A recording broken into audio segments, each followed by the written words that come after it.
lot better. Yo, what's going on? What's going on?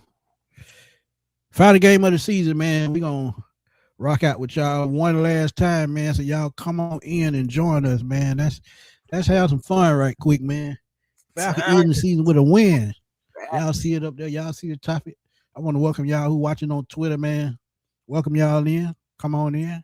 And while y'all on Twitter, man, please hit that retweet button. Repost the stream. We definitely appreciate it. Chris, you know what to do, man. Yeah, man. You know, I already know. Hey, 4-game win streak to end the season. First time that the Falcons have a win to end the season since 2019. That's been a while. And also the first time that we swept those stinking Aints since 2016. So we did hit some milestones for the Atlanta Falcons, even though I know a lot of people saying, hey, it's meaningless football. You're not going to the playoffs. But at the end of the day, we did give the broom to the Saints for the first time in almost a doggone decade. And again, like I said, first win to end the season since 2019. So hopefully we can just build off of that and move forward. We're going to see what happens. You know, tomorrow's Black Monday. We're going to be already, everybody's going to be refreshing their phone, trying to see what's happening, see if we get any kind of news and everything. But, you know, still a good way to still pick up the win against those Aints, man. And salute to everybody in the chat. How y'all doing? Let's talk about it. Yes, big broom, Jew, big broom. I'm talking about the straw kind too. Don't get that them new school mess. Get the old school, old school. Get that broom, straws fall out. Yeah, I need the straws. Get the straw broom. Give me none of them new school brooms. I don't want the Swiffer. Give me that old school. Shout out to our boy RJ, man. The plug. Our news source, man. Shout out to him, man. He gonna be key for us this offseason, man. Because we gonna have news breaking. And whatever the decision be between GM and front office and head coach, we're going to keep y'all tuned because as soon as the news break, I'm jumping on live. I might not even put the title in. It might say January the 5th, 2026. Just get out there and just do it. So just get out there, just do it. But, yeah, man, it's been a hell of a season, man. Jeff, what's good, my guy? What's good? Man, look, this been a crazy season, man. We were one game away from being the playoff team. We lost 2 bad games to the Dolphins and the Jets. And we gave another game away to Tampa. We actually gave another game away. We actually gave a game away to the Panthers because we were actually up in the second game. So I swept by them. San Francisco losing overtime to the Colts. You had the Patriots on the ropes. Oh, God. It's just painful, man. The same things that make you laugh, make you cry. Yeah. EJ, 30-0. That's tough. It don't even look like we got off the bus that game. It was just terrible. But, yeah, man, it's crazy. It's been an up and down season, but I will tell you this. Even though we don't know the future of the team, whether the head coach or the GM, one thing I do know that we got a lot of talent on this team in the future, bright. Shout out to our boy, Let's Get It J. Appreciate you, man. Appreciate your donation, man. Donating all through the season. Definitely appreciate it. This gonna be our last Falcons regular season show. So if y'all want to donate $2, $5, I don't care. This is going to be one of the last donating shows, and I definitely have appreciate y'all all season. Willie, Furball, all of y'all, man. Anybody who has donated, I definitely appreciate y'all. But he said, who that say they going to sweep them Saints? I know them Falcons. But shout out to my boy, man. He's been supporting me for 3 years strong. We talk every single Monday after the game, and he gives me video ideas, and now I have motivated him to do another channel, man. It's the Red and Black Nation, man. Falcons Talk. Y'all, please go check it out. Sean, please drop that link in the chat so they can go subscribe to your Falcons channel because just like me, you do your homework. And me and him the same age, so a lot of stuff we've seen together. from 1989 on up to now. And trust me, y'all think this bad? We've seen bad. Just like that last 8-game losing streak, what they had in the late 80s, 8-season losing streak, rather, late 80s, from 85, 84 to 91, somewhere in there. And we've seen it all. We've seen it all before. But guess what? There's always a brighter day on the other side. Trust me when I tell you that. Perspective. Facts. Willie Doc with the super. My boy Willie, man, always coming through, man. Appreciate you, Willie. Man, Willie be donating on the regular videos. I gotta give him a special shout out, man. If I put out a video that he likes, he will donate $2, and I appreciate that. Because that can get your boy a sneaker bar, even though I don't supposed to be eating that shit. Willie say this game summed up the season. Ugly yet gritty play. Defense covering a multitude of sins. Man, me and Chris been talking about that all season, how defense has kept us afloat. Pull out my shit. Don't see why you would keep Morris over Fontenot. Willie, me and Chris were just talking about that right before I pressed the live button. There's no way you can fire the GM that put your team in a winning position, that gave you the players that you needed, rescued you from cap hell, because Matt Ryan was what, 70 million? No, 40 million. But they had a total of about 70 million in dead cap space that season. So you have a GM that has brought you back from the brink of disaster, and I mean disaster. From 80 Julio and Matt and Deion Jones coming back to right now, then Kirk Cousins is a move that I don't think that he actually approved, but at the end of the day, it's all about what the coach wanted, what the owner wanted, but we're going to talk about that at another time. But Willie, you absolutely 200% correct. DeAndre. Keith Terry. Definitely agree with that. Definitely agree with that. Solomon, appreciate you, my guy. Drop a question, man. If you got a question, go and drop it. I put it up there, man. Ugly game, but who cares? F the Saints. That's all I'm saying, Hugh. And shout out to you, man. You out there in Arizona, man, doing your thing. Yeah, man. I know you was at the Arizona and Falcon game, man. So shout out to you, man. It's been a crazy season, y'all. And I don't know, but I don't want to hog the time.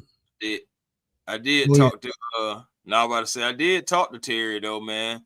Told Terry, I just felt like I had to speak for Falcon fans. So I told Terry Fontenot, we appreciate what you do here, Terry.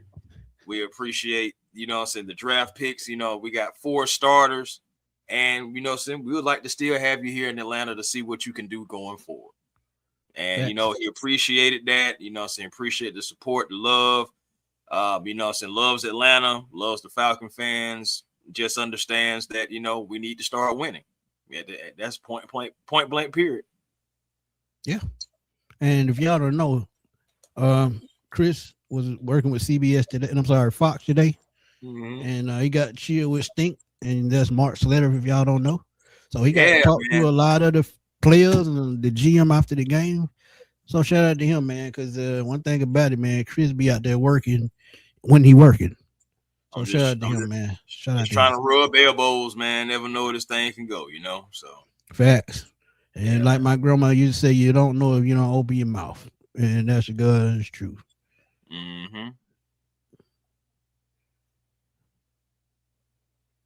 Let's see. Our boy EJ said, we got a lot of talent. You and A1 have a great show. We appreciate you. Hey, man, we appreciate y'all, man, for tuning in, making our show what it is, man. Without y'all, there is no show. Trust me when I tell y'all that.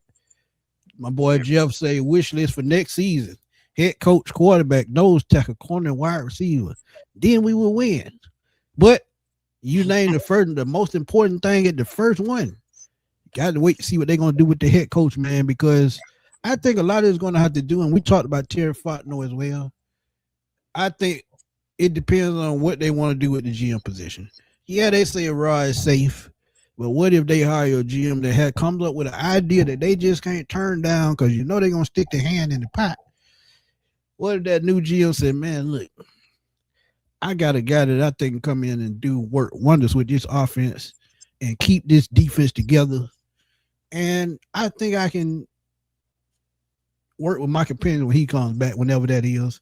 And in the meantime, we can bring in a quarterback that can be a bridge till he comes back. And I think I can work wonders with that. We already have Bijan. We already have Drake. The jury's still out on Kyle Pitts, and that's going to be one of our shows in the upcoming in the near future as we talk about, guys that should stay or go. So y'all stay tuned for that. But it's just going to be wild to see how they pursue the draft, how they pursue free agency, because I think the draft, this is one of those drafts we talk about a lot of star college players. This is not that draft. This is one of them drafts where you're going to have a lot of depth pieces. And what I mean by that, you're going to have guys that come in that could start, but they're going to be better rotational guys until you find those guys through the draft that can come in and start right away. And sometimes you just have those type drafts. Actually, we had that kind of draft about 2 or 3 years ago when we drafted Troy Anderson and Arnold Ebiketie. So it just happens sometimes. So, I mean, it happens. No, seriously, it does. You want to know something crazy that happened today? There's a few things that actually happened. Let me walk y'all down this game just a little bit. The fact that we won a game to where we lost just about every statistical category today, that right there is crazy. That just lets you know how bad the Aints really are, too, by the way. But they won everything. Right. Time of possession. Even, so they lost the turnover battle, of course. They had a fumble loss interception that almost was ran back. Shout out to D. Alford. And yes, like you had all these things, but the Falcons statistically, this is one of those games you lose. But the Falcons have lost a game like this too, to where they have all the statistical stats and they still found a way to lose. So luckily the ball bounced for the Falcons in the right way. But also, Smitty, remember what we talked about in the doggone preview?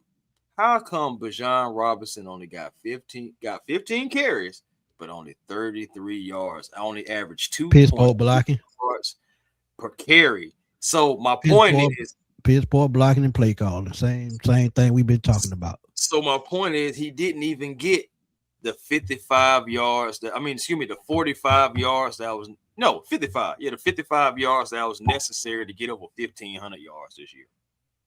Yeah, and that's incentives probably.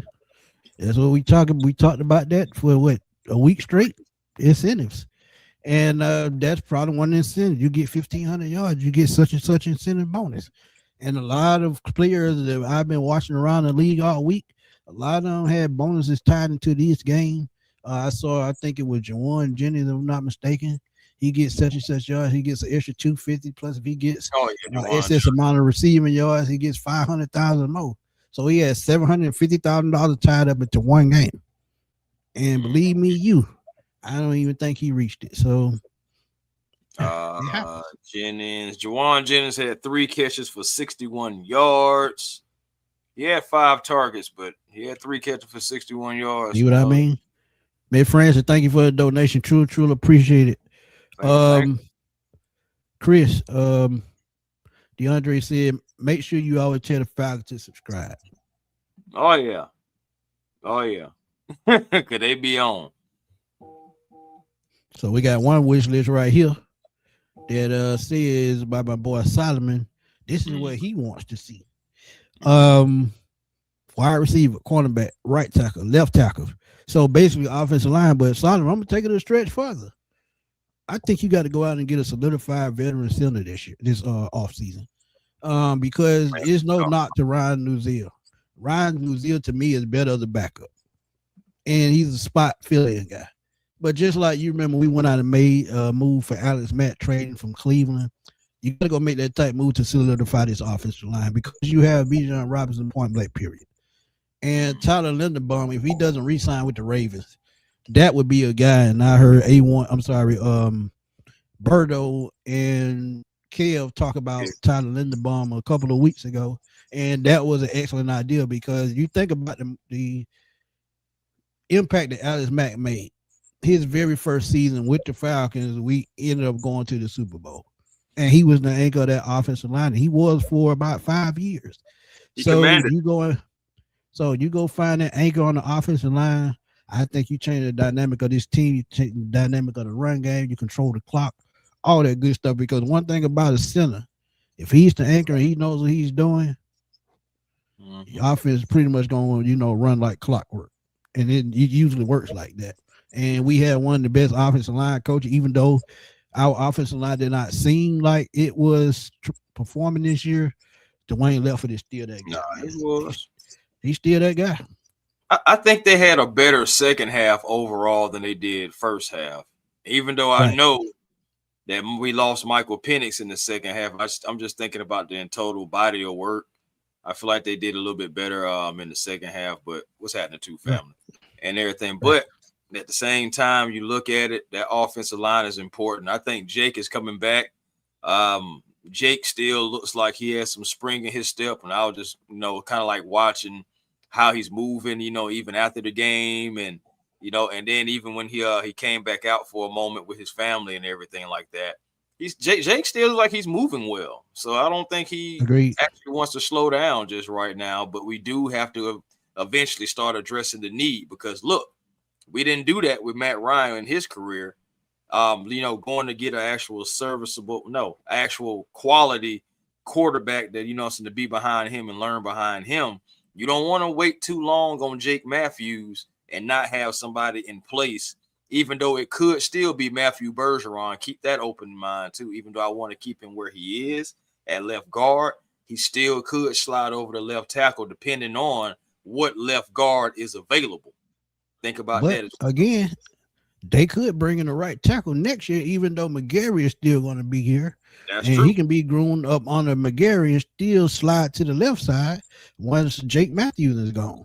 So, and then you got to remember, Caleb McGarry was a little bit older when he got drafted. So he's already about 31, 32. So, look, you're looking at both of those positions. Yeah. Spoke to Caleb too. I'm saying he's ready to get after it. Yeah. Dan said, I hope Marge is fired, but not opposed to front stand. And that's all we saying. That's all we saying, Dan. That's all we saying, man. You got to stick with something that works, man. And when you get something in place that works, look, you got to keep it. And Tremel, what's up, my guy? He said, I'm trying to keep Terry like OG Bobby Johnson kept Loco in South Central. Right. If y'all don't know that South Central reference, please go check out that movie, 1992. I was 13 years old when I saw that movie, so I grew up in the hood, so I saw things like that firsthand. That boy Loco gone, boy. Boy, gone. Mm-hmm. Let's see. Thank you for the donation, Rank. Runk. I'm sorry, Runk. Terry gave him the tools, but Raheem was an incompetent and didn't have the necessary skills to win them. And then that's all we've been saying all season, man. When somebody give you your groceries, you at least got to know how to cook the meal. And don't get me wrong, in certain spots, and even last year, they struggled to start the season off, but they picked it up. So they're going to play for Raheem Morris no matter what, because it's their job. That's what they get paid to do. But the problem that I have with Raheem Morris is adjustments.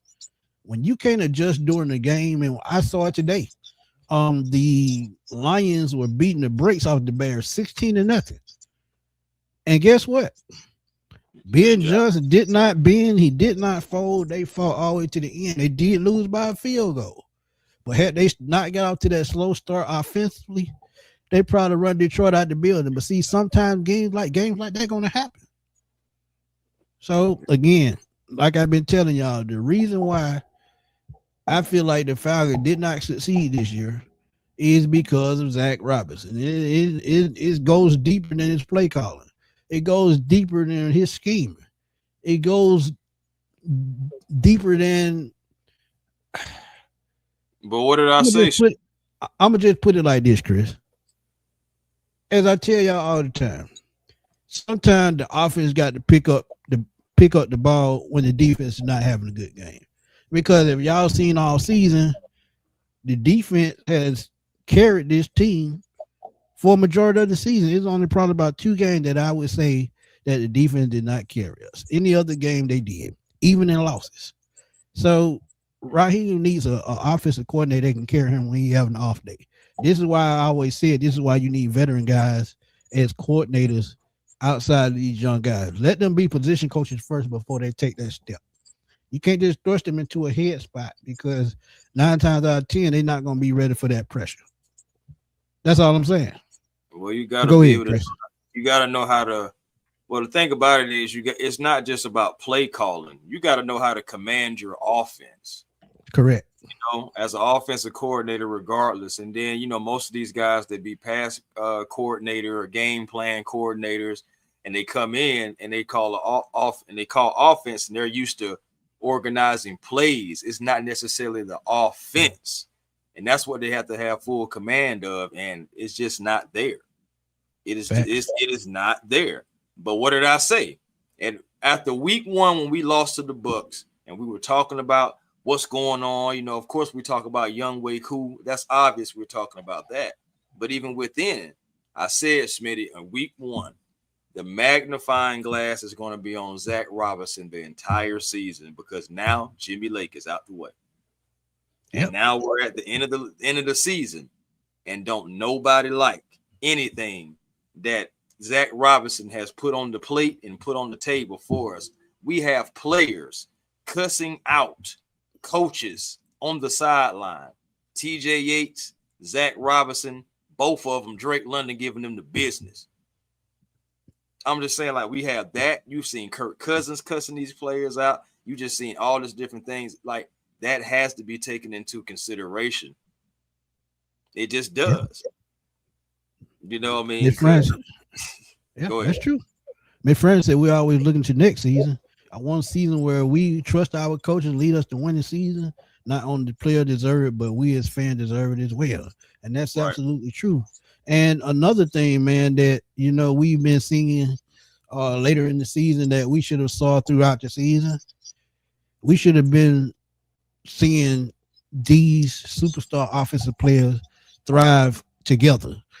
We had to wait until week 12 to see Kyle Pitts finally get to where he's implementing the offense like he should be. We had to wait damn near the whole season for him to even get anywhere near 800 yards receiving. And we know he's a talent that he could have 1,000-yard season anytime he wants. He should be able to have a double-digit touchdown season whenever he needs that. Because if you look at this offseason is going to be so critical for this team because we're speaking on this offense as we look at Bijan. We and my boy, let's get it. He say it all the time. You say it all the time. Bijan could just not be the whole offense. You have to scheme for strengths and weaknesses each game. Every game, there's going to be a different team. Every game, there's going to be a different mismatch, a different X factor. And you're going to have to, game plan and figure out what it's going to be. For instance, when you look at, let's just say the Panthers won the game we lost. One of the games that we lost to the Panthers, the X factor should have been Kyle Pitts because Kyle Pitts is the biggest mismatch. Yeah, they have big corners in J.C. Horn and what's the kid on the other side? I can't think of his name. No, he a safety, Morin. Yeah, he a safety, but you get where I'm going. When you got big guys like that, you got to use Kyle Pitts as the X factor. And if you use him to open up the field, guess what? Bijan gonna eat. Drake gonna eat. Everybody else, they become, they don't come self-reliant, on just one person. The quarterback, to me, Mike Jackson, that's his name. Thank you, Deanna. But when you think about it, when you get a game plan for any team, any given Sunday, and you have the biggest mismatch and advantage on the field, that's just something you got to take advantage of. And this is why we sitting here talking about an 8-9 record. So I just think going into this offseason, man, you got to just seriously think about what you want to do with Kyle Pitts. If you feel like you can game plan with him, bring him back and make him a focal point in this offense, you got to bring him back. You got to re-sign him. And this is why we keep having this Drake London, Kyle Pitts debate, is because this offseason. that's what I was just about to go into. But Can't this be is with why that. also you got to think about replacing Zach Robinson. And they said in the article that I put out the other day on the video, I think it was Jeremy Flowers said he's got to make changes. If Raheem Morris is going to stay, Zach Robinson has to go. It's just that simple. It's just that simple. And Marquise Williams. And Marquise Williams as well. And he got fired before, so why would you bring him back? And Yeah, keep like, Algier as well. That's another topic that we got to talk about. yeah. It's so crazy. The entire Algier family was at the game today. Absolutely. Shout out to Uncle Lou. Might as well say, yeah, shout out to Uncle Lou, man. For real, I reached out, spoke to him this past weekend as well. And, family just want to see what's going to happen, moving forward. But they want to see Tyler. And unfortunately, they only got 7 carries for 16 yards out of Tyler. But, of course, it's all ultimately still about seeing your family member in their uniform, the uniform they were drafted by, and everything. And it was a lot of families there today, like, again, including Kirk Cousins. And he said himself today that, it's up in the air about him returning. He would love to come back and play for the Falcons. He would love, to be the starter, so et cetera, et cetera. But, I did see Kirk Cousins and his family today. And they were taking a bunch of pictures and everything together. And I did see some tears being shed. So this is up in the air about a lot of different subjects. And the crazy thing is not just 1, 2, or 3 subjects we have. If you think about it, Falcon fans, we have a list of things that we have to talk about, think about, and make decisions on, like, legit. And moving forward, you just want to try to see if you can navigate and make the best decisions. But some of these players are not going to be here. We got to still see what's going to happen with the coaching staff. Some players are saying, again, I'm not going to do like that and give names, but some players are saying that, coach job is not safe. Some guys are saying, hey, there are certain coaches they want to play for. So it's a lot going on, guys, with our team right now and some of our players. And again, yeah, sometimes the coaches do put you in the best situation, and sometimes the players just don't execute for whatever reason, talent or miscommunication, whatever. But ultimately, the coaching really has let down this Falcons team. And, it's not just the players. Yeah, some players have made some bad decisions and have cost us some games and everything, but so has the coaching. And at the end of the day, the message has got to be there. And you think about it too, we are a team that is still technically learning how to win. How many seasons has it been since we had a winning season? So technically so that's what I'm saying. So technically, think about it. Everybody on our squad is learning how to win. Coming from the collegiate level to the NFL level, we ain't won nothing. So everybody is learning how to win. Even though we have veterans on the team who have winning characters and all the stuff like that, we're not winning the ultimate battle. And that's winning, it's in the season, winning the division, what is outrunning the South. We still haven't done that yet. So we ain't outrunning nobody. We still behind. Still behind. Fandemic, what's up, my guy? Y'all go check out another Falcon Fandemic on YouTube, man. Thank you for the donation, my brother. He said, great Falcons win today, but Zach will still be zacking. His situational play calling is being covered up by skill set of players. And that's all we've been saying all year. When you got skilled players that can make plays, matter of fact, perfect example. Last week, Bijan, 229 yards from scrimmage. How many pass yards did Kirk Cousins have? How many receptions did Drake London have? How many receiving yards did Kyle Pitts have? See, when you got one player making plays, it covers up the deficiency for everybody else. And this is why we keep saying, make up a complete game plan instead of game plan with just one person in mind. We know Bijan was the number 8 pick. We know he was a first-round pick. But if you put too much pressure on him, guess what? That's when injuries start to occur. That's because when you see one player just trying to take all the glory, it's not his fault. But this is why Kyle Pitts shuts down doing routes. This is why Drake, like Chris said, this is why Drake London on the sideline cussing out the offensive coordinator. Because they know, when they know they have a mismatch on somebody on the field and you still want to get the ball to one player, that's a problem for the rest of the team. because it's a team, not a one person. Ain't no iron team. That's all I'm saying. I mean, so that's a great point. Kyle Pitts, even today, he had 9 targets. I mean, Drake had 8. Darnell Mooney even had 7. But I mean, as far as receptions, Drake had 4. Kyle had 6. Darnell had 3. And that was pretty much your offense because Bajan, again, with the run game, it didn't really go anywhere. Like, but with the run game, we didn't even get 50 yards. And again, before you go on, again, this is why you have to question the quarterback position as well. Kirk did good for those 3 games in a row, but the last 2 games, he's been very mediocre. Well, yeah. Go ahead. You got it. I was just about to say. I've been saying this though, bro. Like Kirk about done. You have. You know what I'm saying? And again, like Kirk has came in and he still plays some quality football. Yes, I can't lie. But it's still a part of me that just feels like we shouldn't even be in this situation with Kirk Cousins at all. I mean, just that contract is just it just got you like this, like for real. And you have to make a decision, and it's gonna be a tough one. Either take the money, take the cut and take the money, or keep that $55 million dead cap. And it's like, what are you going to do? Because you don't know what's going to happen with Michael Penix. Who are you looking at possibly a bridge quarterback if Michael Penix is not ready, which I don't think he will be. And it's like you still can't keep Kurt. You can't roll with Easton Stick.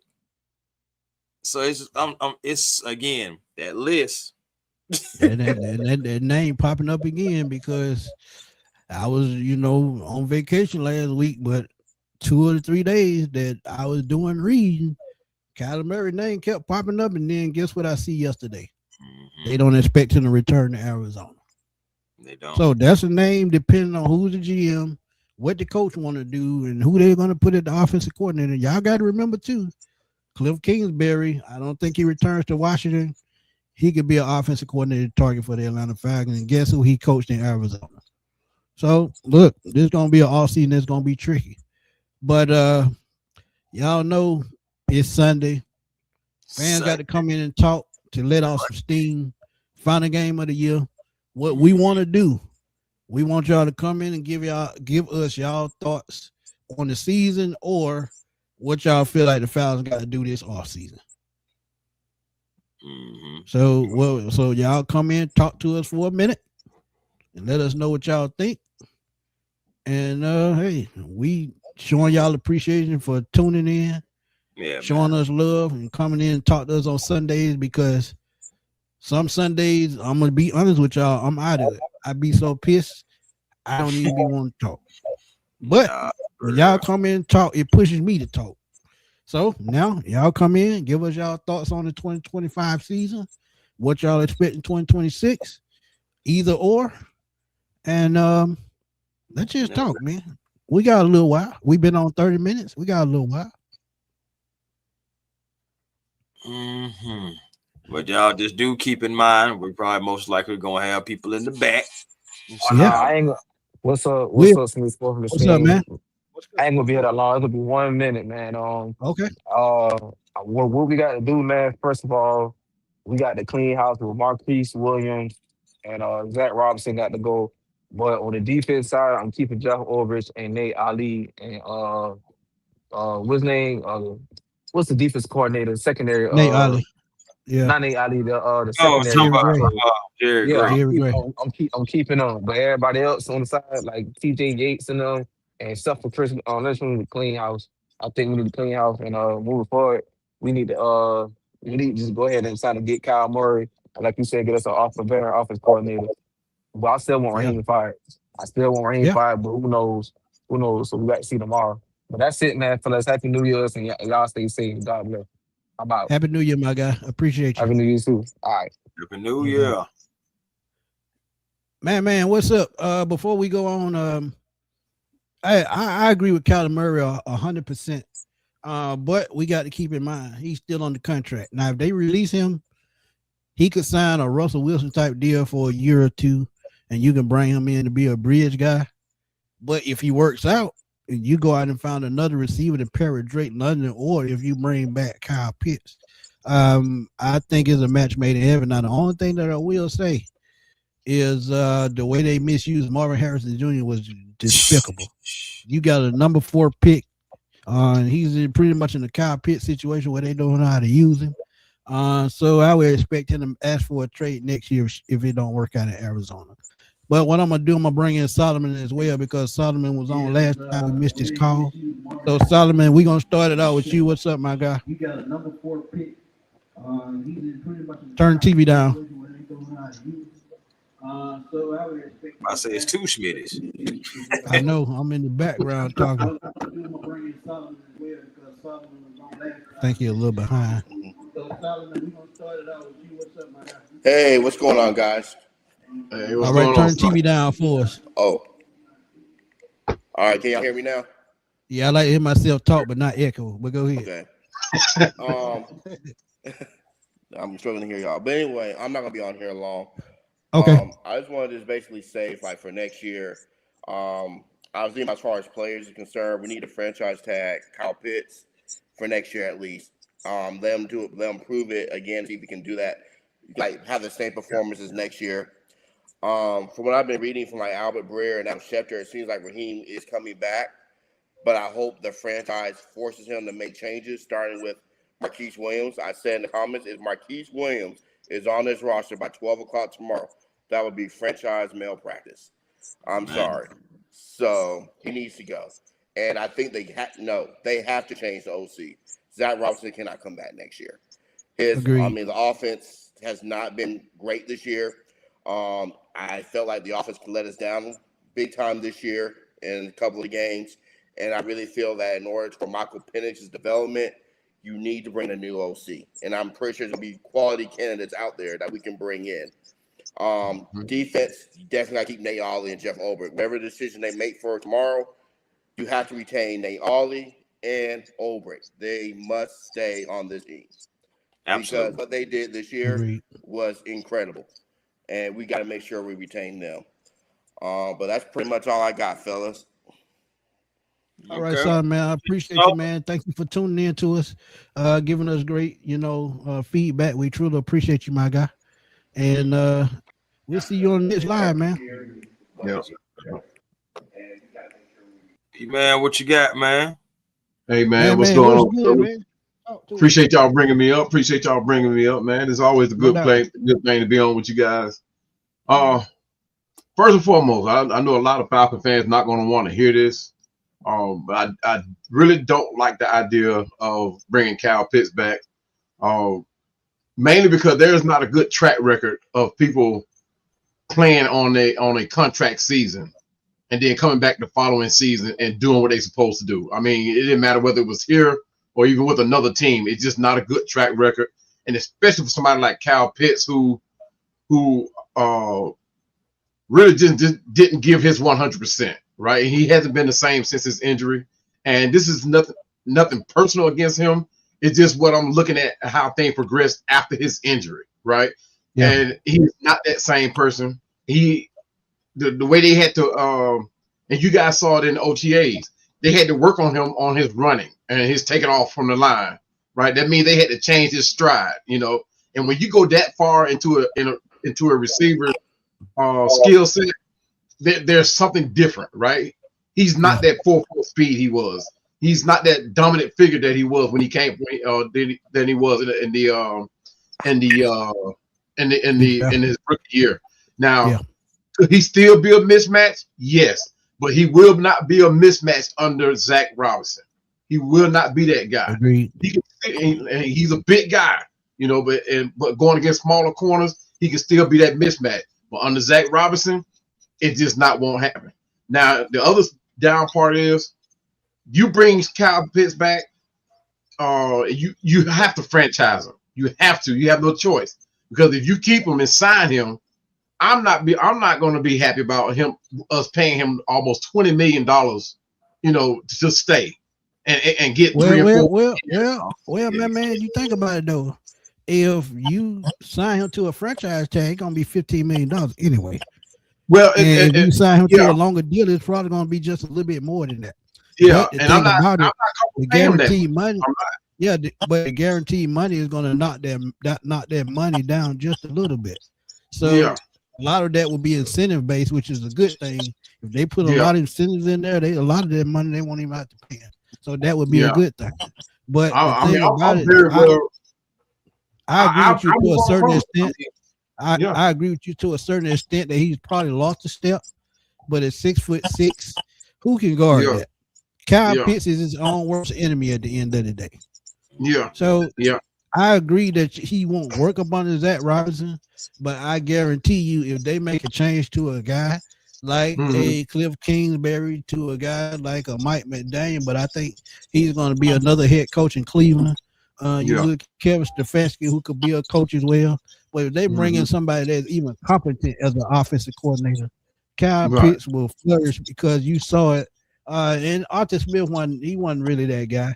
But Right. you saw his game plan for Kyle Pitts, and we Yeah. saw what he could do with Kyle Pitts. So that's Yeah. all we need out of Kyle Pitts. Yeah. If Yeah. you bring him back, and I hate to still say it, I still think that makes Drake London expendable. Because Oh wow. what Drake London can't do, Kyle Pitts can. Run after the catch, Kyle Pitts. Yeah. Catch radius, 50-50 balls. They about even 50-50 balls, but Drake London. Drake. Yeah. Drake got that one. 1,000%. Yeah. Drake. but One thing about it, leaping ability. Drake London. Drake yeah, London. agreed. Yeah. Agreed. Yeah. So But block- they didn't. Drake London. Yeah. Now I get it. His skill set, right? But Yeah. I'm just not comfortable paying him $20 million because that's Travis Kelce money. I mean, Travis Agreed. Kelce gonna make $20 million, you know, and Agreed, Travis but- Kelce going even injured. I'm not paying. Go ahead. 20 million. Agreed, but you look at it, every year they get a raise. So Yeah. every that number takes a less of a hit. And think about it too, you haven't still paid your quarterback. Yeah. That would be the only knock. But again, you got to be smart as who you pay. The only reason that I feel like they wouldn't bring back Kyle Pitts is if Zach is still here. That's the only reason. Any other reason, if they bring in somebody else, I think you bring back that mismatch. But Miss Carey, thank you for the donation. She said, thank y'all for all that y'all do covering the Falcons. Happy 2026. Happy New Year to you as well. Let's hope it's a better year for our Falcons. Blessings to you and blessing to you as well, Miss Carey. Thank you for the donation. Truly appreciate it. But before you go, Chris, Dirty Bird Gang 11, what's good? Come talk to us right quick. When you state your your answer, then Chris is you take over. Oh shoot, man! I wasn't finna say nothing. I was just saying, please, God, football God, help us out. Everything. I just know we still got like 4 people in the back too, so y'all make sure y'all mindful for the people in the back. Yeah, Dirty Bird, what's up, my guy? What's going on, Smitty and Chris, man? Hey, not much. Hey, you got the big brooms out today for the Aints. First off, I just want to let y'all know that I appreciate what y'all guys do. And I appreciate y'all having me as always. Yeah, man, disappointing season. Disappointing. A lot of drama on and off the field. Coaches, a lot of terrible play calling, inconsistent play calling. This year, special teams, first thing for me, special teams and OC got to go. If you're gonna make any, if like y'all said, if Raheem and I've been reading, if Raheem Morris is gonna stay on as coach, I believe he is gonna be forced to make changes. You know, you can't have the same because you bring these guys back next year. That just goes to show, that's just a big slap in the face to everybody who covers this team and everybody who watches the Falcons. Period. Agreed. Big shout out to JPJ getting that double-digit sack. Yes. Yes. I'm happy. Yes. I'm happy to finally see that. My biggest things for next year though is to definitely get that. I think Smitty, you talked about that earlier. Getting bringing back that veteran edge because I don't know if Floyd's coming back or not. If you bring that veteran edge in there, just in case you may have to, because you ain't gonna be able to keep everybody. Just in case you have to make. Just in case Jalen Walker may have to drop back in a little bit in coverage, I think you bring that veteran edge in. We are kind of we got Dolores and Aurora and D tackle, but you still might need to bring that big nose tackle to improve on the run defense. Cornerback, second cornerback definitely. Receiver, this is a deep receiver. This is a deep wide receiver class. But I want to touch on what y'all said about Drake and Kyle. To me, you keep Drake London, and the reason why I say you keep Drake London is because not only is he a good receiver, he can block. Yeah. He's tough. Agreed. You know, Tough as Kyle. hell. You know, Kyle Pitts. Yeah, if you can squeeze him in and keep him, yeah, but. You know, eventually tight ends got to be able to block, and also tight end to be a great tight end in this league, you need to be able to do everything, not just one thing. I know you got to go. And when I do my draft profiles, I already seen a couple of tight ends that is pretty good at both, and I got one that reminds me a little bit of Cade Otton, who can block and catch. Why not just steal him? And he's going to be a free agent all season, so he's going to be one of my free agent targets as well. So if we won't move on from Kyle Pitts, right from the book. There are rookies coming in, and there's veterans out there that can come in and do the same thing what Kyle Pitts does. And hey, guess what? It might save the Falcons money, and we might get the same production. So, Dirty Bird Gang, got anything else before you get out of here? Yeah, man. Like you said, in the main thing, you need to bring in a great offensive coordinator or any great coach game plans multiple guys. Because agreed. You know, for example, if Bijan Robinson gets shut down, okay, I'm gonna go play action to the middle with Drake London, Kyle Pitts, or whoever. Okay, I don't took care of that Mr. Bench. Okay, let me get my running game back going. You know, you got a game plan for multiple people to be successful, especially on offense in this league. Agreed. Yes, absolutely. Sir. All right now. Well, appreciate you, my guy, for tuning in, man, supporting us all season. We truly appreciate you, man, and thank you again, my guy. Absolutely. No problem, man. Appreciate y'all, man. No doubt. Sure. Johnny Mac 81 said, "Thank y'all for all y'all do. The only Falcon source I trust." Hey, Johnny Mac, we appreciate you, my guy. No doubt. But Coach, we're gonna let you come in right quick. Talk to us right quick. Coach? What's up, fellas? How y'all doing? Can you hear me good? We good, man. We good. I'm 8-9, bro.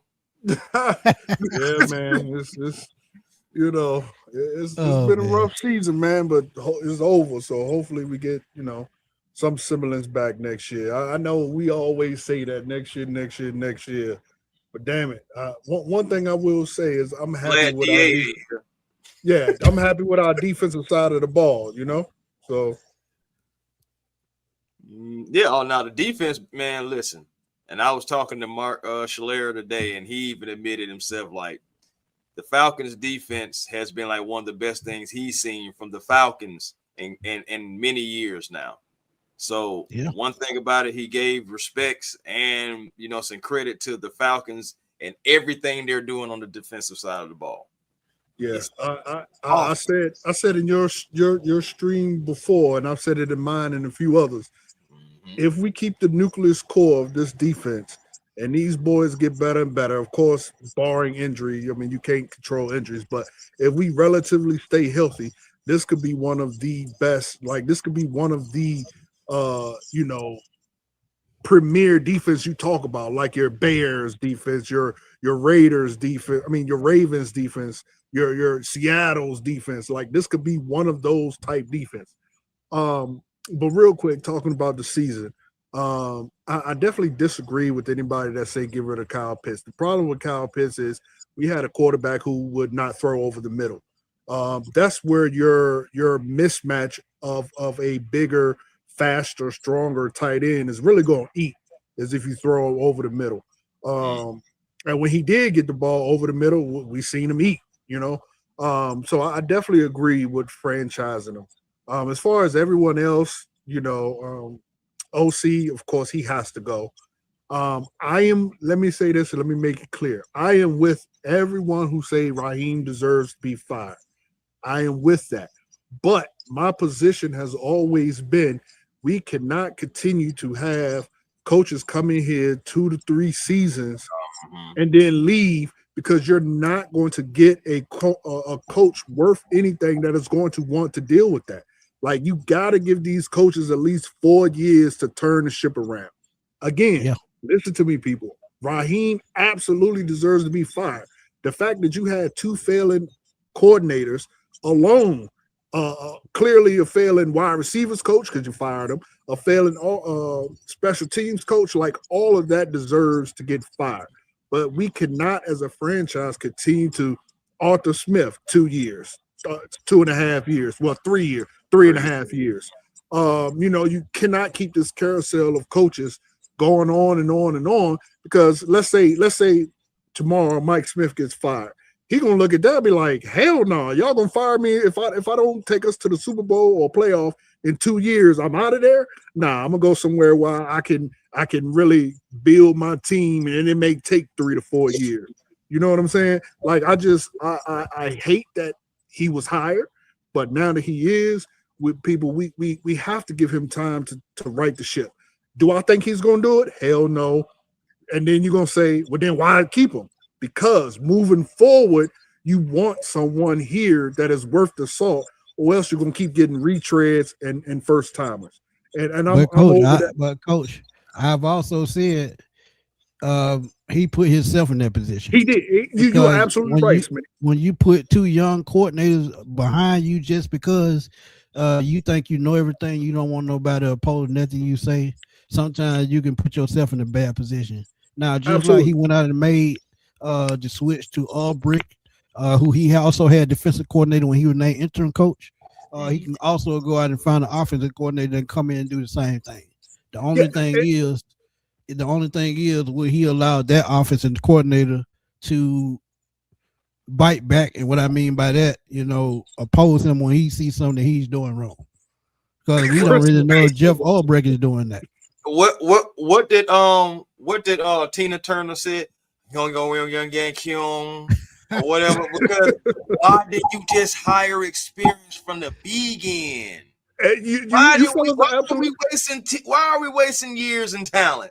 You guys are absolutely right. That's what I mean. He absolutely deserves it. But I mean, just for the health of the franchise, I feel like Arthur Blank he has to give him at least 3.5. You got to do it, because you can roll with it. You can't build a team that way. Like, as soon as your rookies come in and get used to a guy, and then you switch it. Like, you got to have continuity in the sport. And I'm gonna tell you when I knew that he wasn't the coach was last year when we got our ass whooped, and he said I got out coached. If I was an owner, the moment you tell me you got out coached, dude, go hop in the Uber, take your ass home, pack your crib up, you out of here. Don't ever tell me you got out coached. But my problem always been with Raheem was adjustments. He poor at clock management, and in second half of games, it seems just like team just disappears. It's like they only game plan for the first half of the game, and when they fall behind, hey, or get punched in the mouth, everything goes out the window. Either or, and it's a problem. But hey, that to me, that signifies being not mentally tough enough, if that makes sense. Because one thing about adjustment, you got to be able to adjust as the game goes. It's just as simple as you on a 2-minute drive, that your game tied, and you mismanage the clock because you don't know if you want to call this play before the timeout or after the timeout, or what field position or what play just occurred. You got to. Sometimes your offensive coordinator and defensive coordinator are not going to always be able to do everything. Sometimes you got to step in and say, you need to do this because I see this. Or if the offensive coordinator says, I see this, and Raheem, you need to switch this up and do this because this might work. And see, a person with an ego like that, it's not gonna fly. Smitty, I don't want no joust. Right. And it's so hilarious to see them go in and like just like last week, Bijan was killing, and what they do, they win the halftime adjustments and they kind of slowed them down. Like that's what great teams do. My problem with Raheem is, and I seen it immediately last year, Raheem is one of those supervisor coaches. He feels like he puts his people in the right place. They run the team. He just oversees. And as far as like your clock management goes, if I'm not mistaken, they had an issue today. If I'm not mistaken, it was like 30 seconds or so in halftime. Before halftime, I think Kurt got sacked or something happened. And then next thing I know, I look up, it's 2 seconds. I'm like, well, wait, why you ain't call a damn timeout? Like, what just happened? So yeah, it's horrible. But before I go, Chris, since you plugged in, tell the Falcons the perfect way to get this ship right on board, and that's the perfect coach, and just plug me in. I've been working on it. I'm telling you, like they just, All right. they But for some reason it just like it's like I be having them going, and then Raheem will come in and just smile, and they just stop listening. Damn. He come in with the car salesman. I got you. But fellas, man, I hope y'all had a wonderful holiday and a happy new year, man. Much blessings to you and to everyone who can hear my voice. And looking forward to more content from you guys. Hey, before you go, drop your info in my DM on Twitter so we can hook up during the off season. So yes, actually, shows. we doing a end of season tier list grade, and I would love to have you both on. We're gonna go through the whole team from rooter to the tutor. Every single player on the team, we're gonna give a grade to. So I think that should be an interesting, fun, little thing for all the Falcon fans out there. But I will do that, and you guys have a wonderful night, man. No doubt. Appreciate you, Coach. I was say Coach got something chefing up over there, man. We want to tune into that. What if JP? Yeah, the problem child is here, man. The problem child here. Shoot, we already had the problem child. He's been never mind. I ain't gonna go there. Go ahead, JP. Hey man, got some real controversial takes, man. Hey man, go ahead, throw it out there. Hey, I'm all for it. You know me. Listen, man, I've been a Falcon fan, man. I'm 35, man, so I've been a Falcon fan my whole life. Man. I'm farther ahead you by a good 10 years, bro. Since 89, bro. Since 89. Throw it. Hear me out, bro. Okay. Raheem gonna stay. When the last time we won 4 games in a row? When the last time we won 4 games in a row, Smitty? I'm just asking. Dan Quinn. Quinn, yeah. So Raheem earned himself another year. And if we was on him for the bad, we got to be on him for the good too. We can't just be that fan base that just doesn't see the light from the tunnel because we were mad about losing to Miami, because we were mad about losing to Carolina 30-0. We gotta let that go. Agreed. Four straight is 4 straight. Agreed. I don't care when it is. 4 straight is 4 straight. So honestly, I'm gonna be real with you. Right. I know he earned himself another year. He did. I don't want him to, Smitty. I don't. I mean, I'm just like everybody else, but I got to be real. He earned himself that shit. I'm sorry. He earned himself another year. I do got just a little rebuttal on that, JP, because and this is why. In the last 2 seasons, right? You have a 4-game losing streak, and this year 5-game and a 4-game. So yes, you did win those 4 games, but you still gave me 5 straight L's too. So, and you lost 2 games that you should have won that were key games at the end of the season. Why didn't you get fired after the Jets game? Why didn't you get fired after Miami? We know our owner not that type of owner. Okay, so if you didn't get fired after those games, so we can use process of we can use our observing skills and say that like, hey, okay, so he's on the hot seat. He's not necessarily there yet. From the Jets game, he didn't do anything else to lose his job. To be honest, he won all the games. So I'm preparing us, all of us. We all Falcon fans. I'm preparing us. We all want Raheem to go. He gonna be here, bro. I'm just letting everybody know. I'm gonna be honest with you, JP. I would rather for Zach to go than Raheem. Yeah, I see it. I see it. Raheem. I don't see him coming back, but at the same time, who you gonna replace him with out there? That's the only reason to me why he's staying. To be honest, who you gonna replace him with? Zach gone. Okay, quick question. Another question. Okay, Kyle Pitts or Bates? Kyle Pitts or Bates the third? Who you keeping? Kyle Pitts or Bates the Who's third? the most important? Who a more important player for us now? Kyle Pitts or Bates the third? Who's an easier player to replace? Oh, easier player to replace Kyle Pitts. Kyle Pitts, so Kyle Pitts won't be here next year. I'm just gonna keep it real with you, everybody. And like I said, I got tight ends on my off-season list that can come in and do the same thing. Thank you for being honest and thank you for being real, bro. We got love for Kyle Pitts, but 2 seasons out of 5 ain't cutting it, big dog. I ain't gonna lie to you. You know, and the motor is low and Bates. Come on, man. Come on. It's not even a question, to be honest. I mean, lastly, Xavier's learning from him. He even said it himself. I'm so blessed to have such a great person and teammate to learn from, like Jesse Bates, and that's who I model my game with. And I said, yes. And when he was in the draft room and teams were interviewing him in the draft process, they asked him, "Who do you model your game after?" He told them Jesse Bates, and ended up being his teammate. So last thing, Chris, he probably had a Smitty, good interview with the Falcons. Last thing, Chris and Smitty, and I'm out the door. Okay. I got a big question. If you don't keep Kurt, what? Yeah, that's one for the beginning of the season. You have to keep Kurt. You got to. It depends. It depends on the offensive coordinator. It depends on the offensive coordinator. It depends on the offensive coordinator. And if you don't sign Kyle Pitts, you don't tag him, or you don't re-sign him, you definitely got to think about Kyler. And then don't get me wrong, Kyler can sometimes be a problem, but you got to have a veteran quarterback at this point. You can't go young no more, especially when you got a young guy coming back. So you got to go veteran. Smitty, when they say Penny's coming back? They haven't. December, January.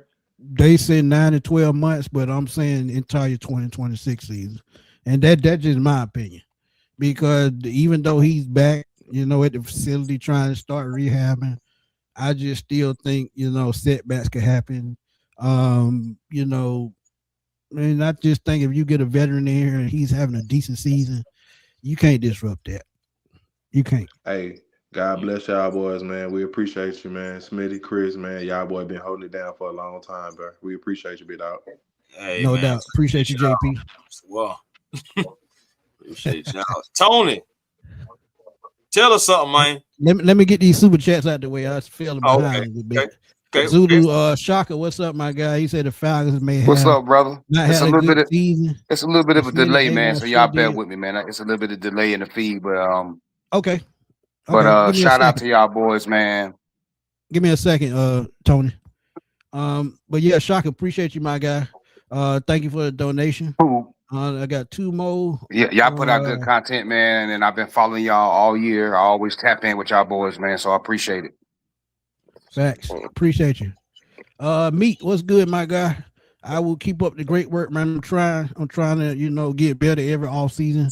My boy Furball said, look, man, as far as Kyle Pitts, we want to keep him, man, tag him. And I mean, offensive coordinator wise, Mike McDaniel, if he's available, I grab him. Other than that, man, I mean, I don't think you replace Raheem with nobody else, man. All these retreads, always trying to replace these coaches, man. It ain't working. You got to have some consistency, man, in the team going forward, man, to build correctly. Because if you really think about it, who you going to replace him with? So I agree with the other callers, man. You want to bring Raheem back. Hey, that's right. The thing about it is you got to think about structure. You do have to think about it. It's something that we don't want to think about because things have been so bad so far. And these 2 years feel like longer than 2 years. But at the same time, you can't keep firing coaches. You can't keep rehiring things. Now, if the perfect situation becomes available, just so happen for you in the offseason, like, like one of the best coaches just becomes available and you have an opening, then, sometimes things can work out like that. But you don't really know what the coaching cycle is going to be this offseason. All the guys that, that you interviewed are in the playoffs, including Joe Brady, who's not a head coach, but he's still a coordinator. So it's like at the end of the day, that would still be another first-year head coach. And it's like right now, I don't know if the Falcons are interested in doing that anymore because the last 2 first-year head coaches they've had, both of them, one of them is out the door and fans want the other one out the door. So it's like something's got to give. Unfortunately, something's got to give. And it maybe have to be the fan base. Now, we don't want to hear that. We get to the point, man, where you just want the fan base just want a chunk of meat, man. They want a chunk of flesh. They want a chunk of flesh, man. They just want to fire somebody, man. They ain't think about they pound the flesh. They don't think about what it takes to hire a new coach. Yeah, that's a good point. Good point. And think about it too, man. Yeah, man. They get to the point where they just want to just fire somebody. They don't think about what it takes to hire a coach and build this foundation, man. Right. So, Yeah, and think about it too, man. When you fire a coach, you got to think about coming in, bringing in a whole new staff. You got to think about starting over probably a GM as well, because this is where it starts at. And there have been rumors about, Raheem Morris getting fired, and we're probably going to do a quick live on that tomorrow. And if you change out Terry Fontenot, it's going to be a whole crapshoot. So when you change him out, then you possibly talking about you're gonna keep Raheem with a new GM. That's gonna be a whole problem in itself. Because then you talk about what you're gonna do at the quarterback position. I just talked about Kyle. To me, that kind of ensures that Kyle is gonna be on their radar. And the reason why I say that, just like I just said, when you can't go from a young quarterback to another young quarterback and expect change, you have to go to a veteran guy who knows the game, who's been around a while, who knows how to control the offense and command the offense. And we seen it earlier this year, and we seen it last year. Kurt is the reason why Zach has looked good in times. When Kurt is not on, Zach is not on. This is why Bijan is up and down. This is why Drake London is up and down. This is why the offense is up and down. That's why you got to find consistency, man. Consistency is going to be the key, and that's going to determine who's going to be the GM, who's going to be our next offensive coordinator, and this is the only way this team is going to it's the only way he's going to survive. But they saying in the chat that Raheem just got fired. So, look, that show going to come sooner than later. Well, I'm going to leave y'all on this one, man. Okay. I'm going to leave y'all on this one, man. I appreciate y'all bringing me on, man. But you want to keep the defensive nucleus together. Absolutely. And in the draft, you want to get a cornerback. You want to get a one tech. And you want to get a wide receiver. I don't care what order you do it in, but then it'd be your 3 picks. A one tech, a cornerback, wide receiver. Whoa. Zach Robinson out. Raheem stay. All the defensive they just said Raheem got fired. And we try to get a good big time offensive coordinator. Oh. Okay. According to Ian Rappaport, the Falcons have fired Coach Raheem Morris, moving on after 2 frustrating seasons, and doing so despite an impressive. He just got fired? Yes, yep. Ian Rappaport. I'm giving you the breaking news right now. Ian Rappaport has said the Falcons have fired Raheem Morris. Moving on after 2 frustrating seasons. What does that mean about Terry Fontenot? They didn't say nothing about him. They just talking about Raheem. Even Adam Scheffler just came out. Sources: Raheem Morris is out as Falcons head coach. If Raheem gone, then Terry gone. We'll see. We'll soon see. Forever. Falcons just fired Raheem Morris. Myles Garrett, Fox 5. The Falcons have fired Raheem Morris as head coach. Hey, Chris, you called it, man, after that Seattle game. You say he had that look. Man, he did, bro. Our owner, yes, Arthur Blank looked at he looked at besmirched. He looked disgusted, everything, and he took off. Well, scratch all that I just said, man. Well, I appreciate y'all boys bringing me on, man. I'm gonna stay in the comments and on the feed, man. No doubt. Appreciate y'all content, dog. Y'all make the best content. Thank you. Appreciate you, Tony. Appreciate you. No doubt. Hey, Furball, you got your wish, my guy. A lot of us got our wish, to be honest. Hey, but and it they didn't even wait until Monday. There was no Black Monday. It's Black Sunday. Hey, it's soon after the game you get your ass out of here. And you got to think about it too, man. The last 2 games we barely won. We should have lost those games. Mm-hmm. And they probably looking at it, man. Like I said, it was so many Panthers fans there today too. Rooting on and I'm gonna tell y'all, since they fired him so abruptly, they already got somebody in mind. Trust me. You'll hear it soon. You're gonna hear it soon. It might not be tomorrow. It's gonna be soon though. It's gonna be soon. So again, breaking news. It's everywhere. Bleacher Report finally reporting it now. My thing is, after I seen Ian Rappaport reported, I was already sold. That's all I need to see. Yeah. He not capping. You know what I'm saying? When has Ian ever capped? So it's like, as far as like when it comes to people being fired. So yeah, Bleacher Report, Gridiron. Hey Kendrick, I don't see Matt Ryan. Matt Ryan gonna come in for a front office position.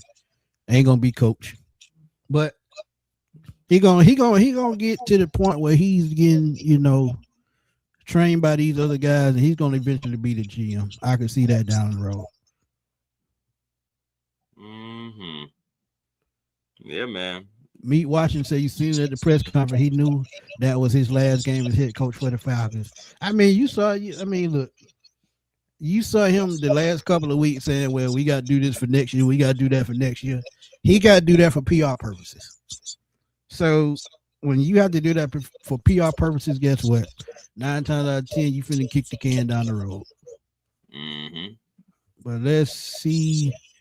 And at the end of the day, guys, I'm sorry. I just got to say it. Again, there was no reason to keep this man even after having those wins. Yes, like it's still, you can't forget about what happened before the wins, though. That's all. I agree, like with the wins, like it was something that Raheem, he had big wins over Buffalo and the Rams, being able to have a 4-game win streak and really eclipse the win streak that he had, I believe last year or whatnot, of 3 straight games. But either way it goes, it's still, you look at the totality of it all.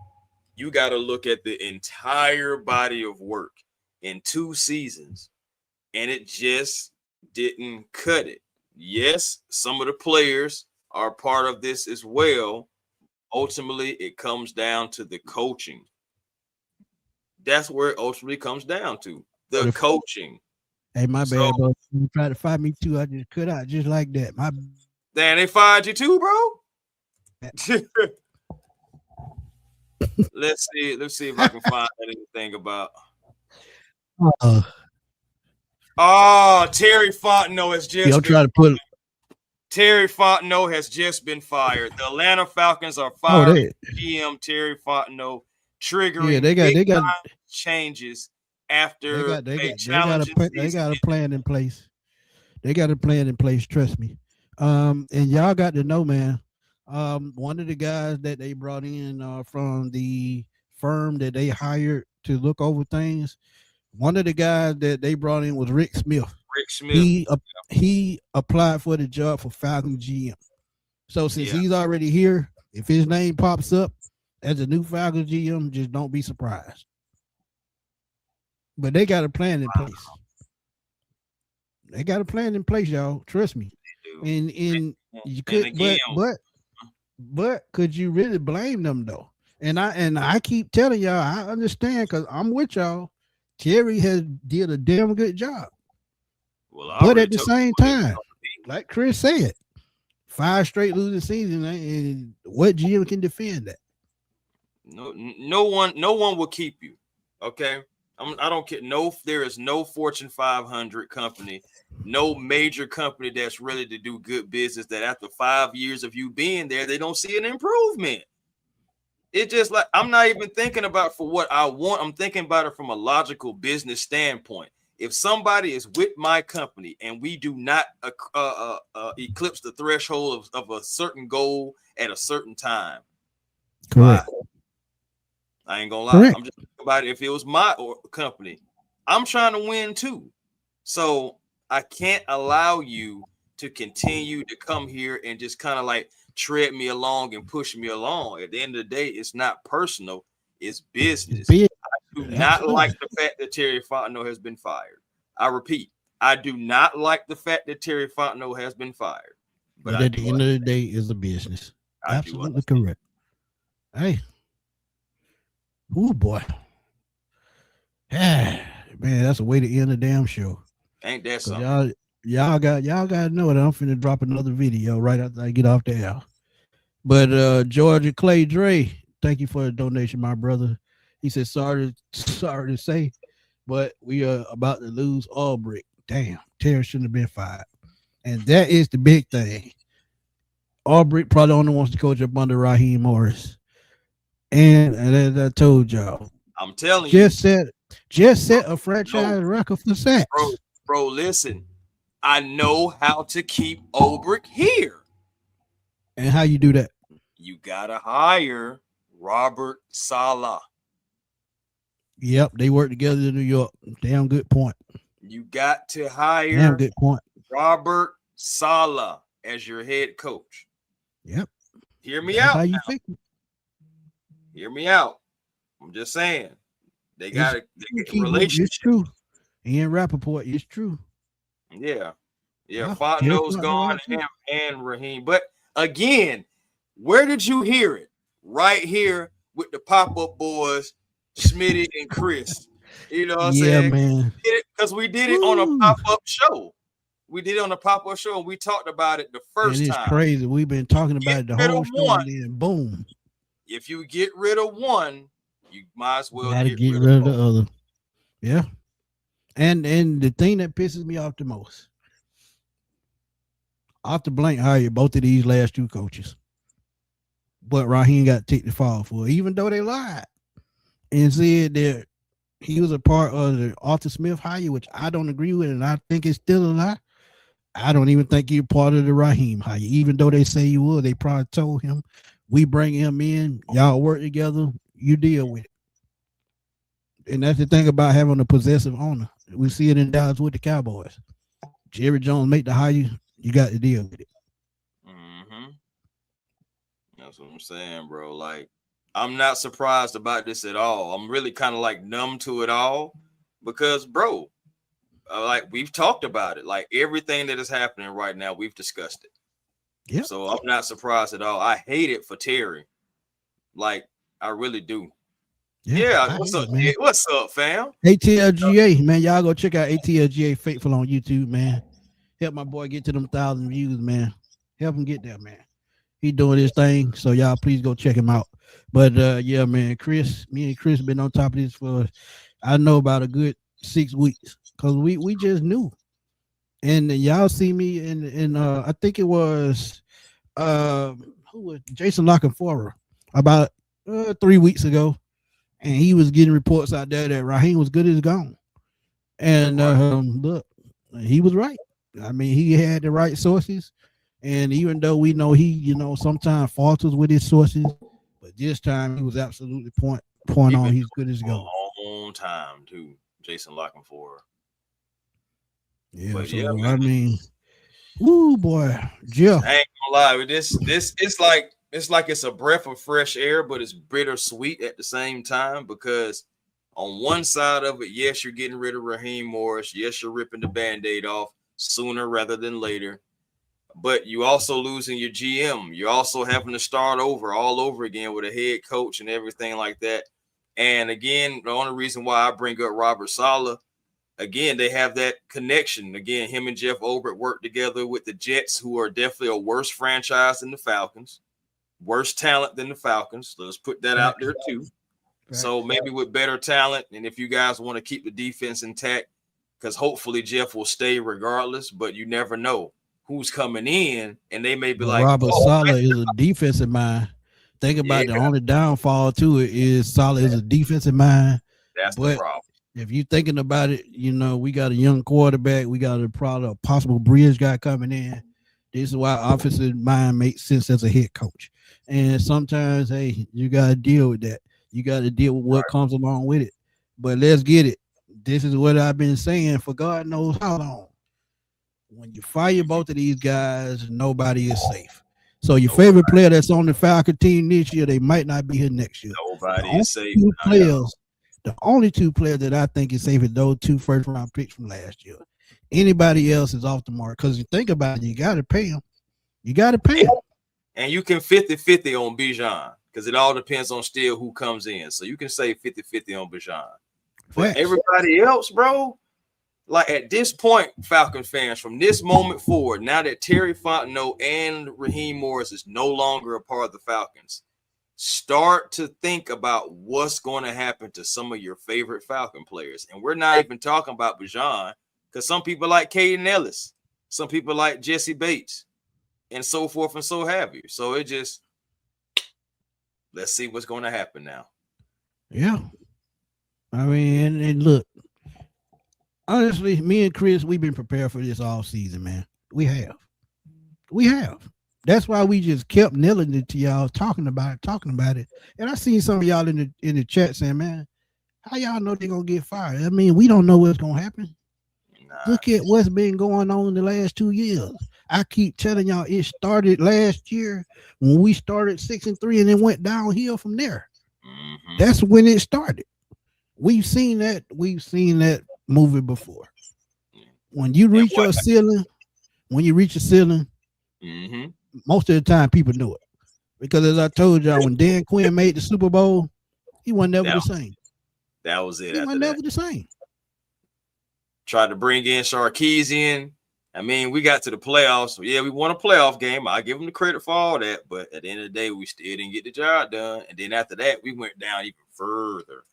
So it's just, at the end of the day, like, again, there's plenty of guys that I want to stay on this team. 7 is definitely one of them. 5 is another one for me. And also 25 is another one for me. But we still just don't know at this point. It all depends on who's coming in. Could it be Robert Saleh because you want to keep that defense together? Even though he is a defensive mind, I feel like we need a more of an offensive mind. Could it be somebody that has been here before, a retread? Could we do something uncomfortable? Let's talk about controversy. Could it be Kevin Stefanski? Lord. Hey, okay. You want controversy? You want controversy? Guess who I'm talking? Guess who I shook hands with today? You want to know who I shook hands with today? Go ahead. Thomas Dimitroff.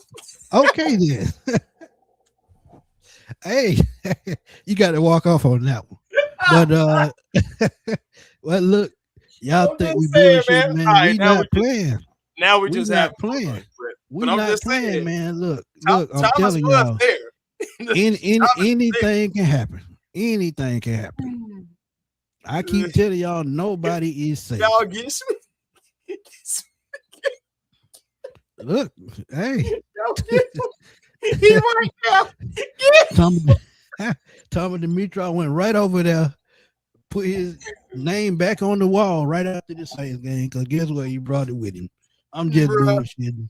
No, I ain't gonna lie. Hey, all jokes aside, Thomas Dimitroff really is kind of just being advisors and stuff like that. He really got something going on outside of football to where he's doing like some analytics and trying to like simplify more analytics and everything like that. Like he got a whole different thing going on. So I don't even know if he's even interested in being a GM. I got an interesting name. And I don't know if it's gonna happen or not. But what if Josh McDaniels got another chance?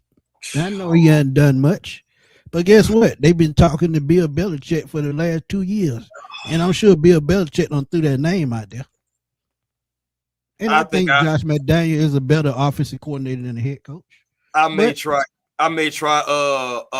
Cliff. Not no damn Cliff Kingsbury. Clint Kubiak first. Oh yeah, I definitely try that. I think I try. You know what sold me on that? When we pull that chart up. We pulled that chart up about offensive diversity, and that's something that we talked about spreading the ball around. I mean, look, you can't make it up, bro. I mean, when you have it clear cut on paper, what a coach is good at, and what have we talking about spreading the football out, being able to use all our weapons on offense. Clint Kubiak knows how to do that. Can't make it up. That's crazy, man, to be shaking hands with a man. Bro, I was shaking hands with this man 3 hours ago. That would be some bullshit. Terry Fontenot. I was shaking this man's hand. But I keep telling you, they can't just come out and tell you, hey, we ain't coming back. I promise you, y'all, I was talking to Terry Fontenot, and as a witness, it wasn't just me talking to Terry. Jack Spade from One Time for the Fan was right there with me. Well, I'm gonna tell you what I would do, Chris. I would bring him back in an advisory role. If he don't get another job, I would bring him back in the advisory role. I don't think he's back, bro. I think that's the end of Terry. I know he's not coming back, saying that's what I would do. Because what he's meant to this team, this organization in the last 5 years, I would have kept him on in some kind of role. And to be honest, what is the president doing? Nothing. Nothing. Oh boy.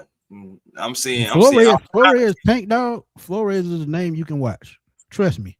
He already said himself, he not leaving unless he gets a head coach position. So he's going to be in Minnesota.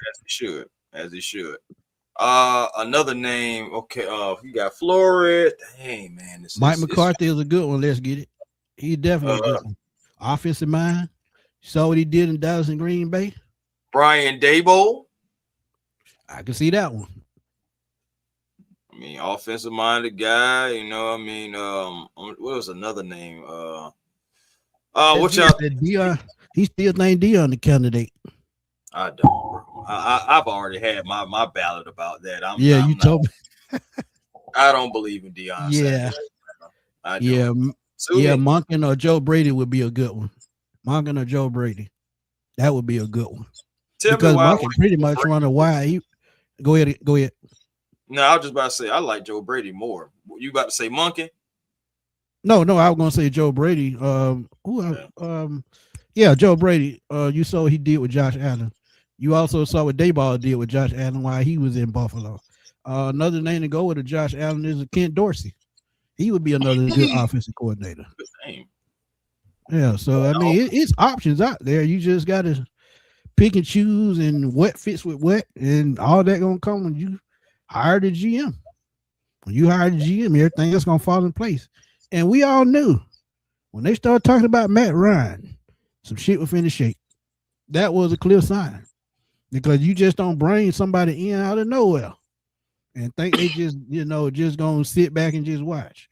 They've already been giving input. They started talking with Matt Ryan long before we knew about it. Oh, of course. To be honest with you, they probably been talking to Matt Ryan since Matt Ryan left. Like, hey, we hate how we did you, and we want to try to see if we can bring you back in never advisory role. But for me, I'm going. I want Kubiak. I want somebody that's an offensive mind for real. And honestly, no college coaches, guys. No college coaches. I'm good on that for right now. Let's stay in the NFL. Ooh, John Gruden. That's an interesting name. B Hatch, appreciate your donation. You're a Saints fan. What's happening, man? Hey, appreciate you, my guy. No doubt. Oh, boy, it's been a hell of a season under here, boy. It just got better at the end. Dang, bro. Brian Daboll, Kevin. Why do y'all want them just got fired? No. I'm just throwing out names. I mean, I know we just throwing out names. We just having fun, man. We just having fun. I ain't gonna lie. We get some fancy. I'm German suplexing somebody in that front office. Somebody. But wouldn't that be something if they hire Stefanski? He Brian should do it with him. Wouldn't that be some shit? That'd be crazy. He said, "Nah, I got paid from a Saints fan, so he was donating."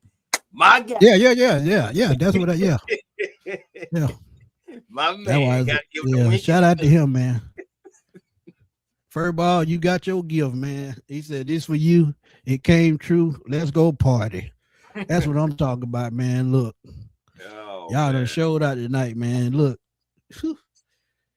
Hey, that is funny, Steven. That is Steven said, ain't it crazy? Ain't it crazy? We're gonna have a lot to talk about. For losing to the Saints. Then Raheem got fired for beating the Saints. Nah, trust me, he didn't get fired for beating the Saints, man. He got fired for inconsistency. That's what he got fired for. Yes, being inconsistent, not winning the game within the game, being this close, but no cigar. What the fisherman said, got to be quicker than that. So just at the end of the day, bro, we got to be better than that. And that also lets you know that finally Arthur Blank, for right now, he listens to the fans, has made a believer out of me, because I did not think he was going to do it. I didn't think he had the heart. I ain't gonna say he didn't have the guts. I didn't think he had the heart, as in he cared for Raheem cared for Terry. That's what I mean. I didn't think he was going to do it. I thought he was going to go through the entire process, et cetera, et cetera. But for all we know, the process could have been already over. Maybe they came in and just said, yeah, you need to tear all this down, Arthur. You ain't going to like to hear it, but you need to tear all this down. Yeah, but deep down inside, he knew it. Let's be real. He knew it. Let's be real. Like I said, he's seen the same story 3 times already. He let Dan Quinn stay 2 years too long. Arthur Smith, he started 0-5 his last season. Then Raheem came. So look, and yeah, I saw that Dirty Bird gang. Barry's assistant and GM is somebody they've been looking at for a while.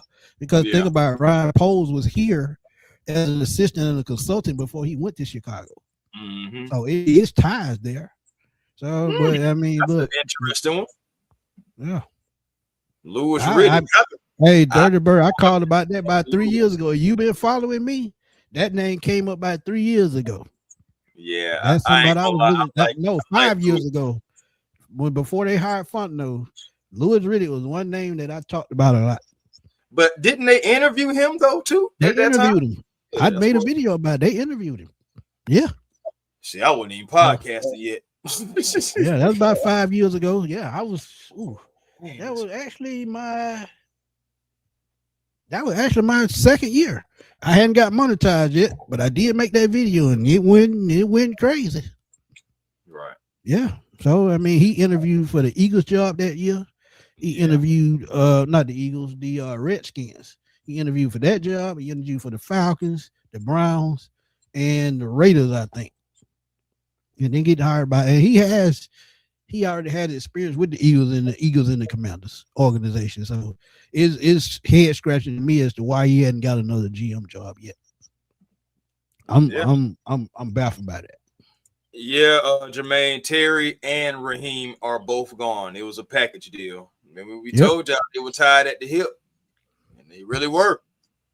They really were, man. I hate it for Terry, though. I ain't gonna lie, because I feel like his first couple seasons, he was still just learning how to become a GM.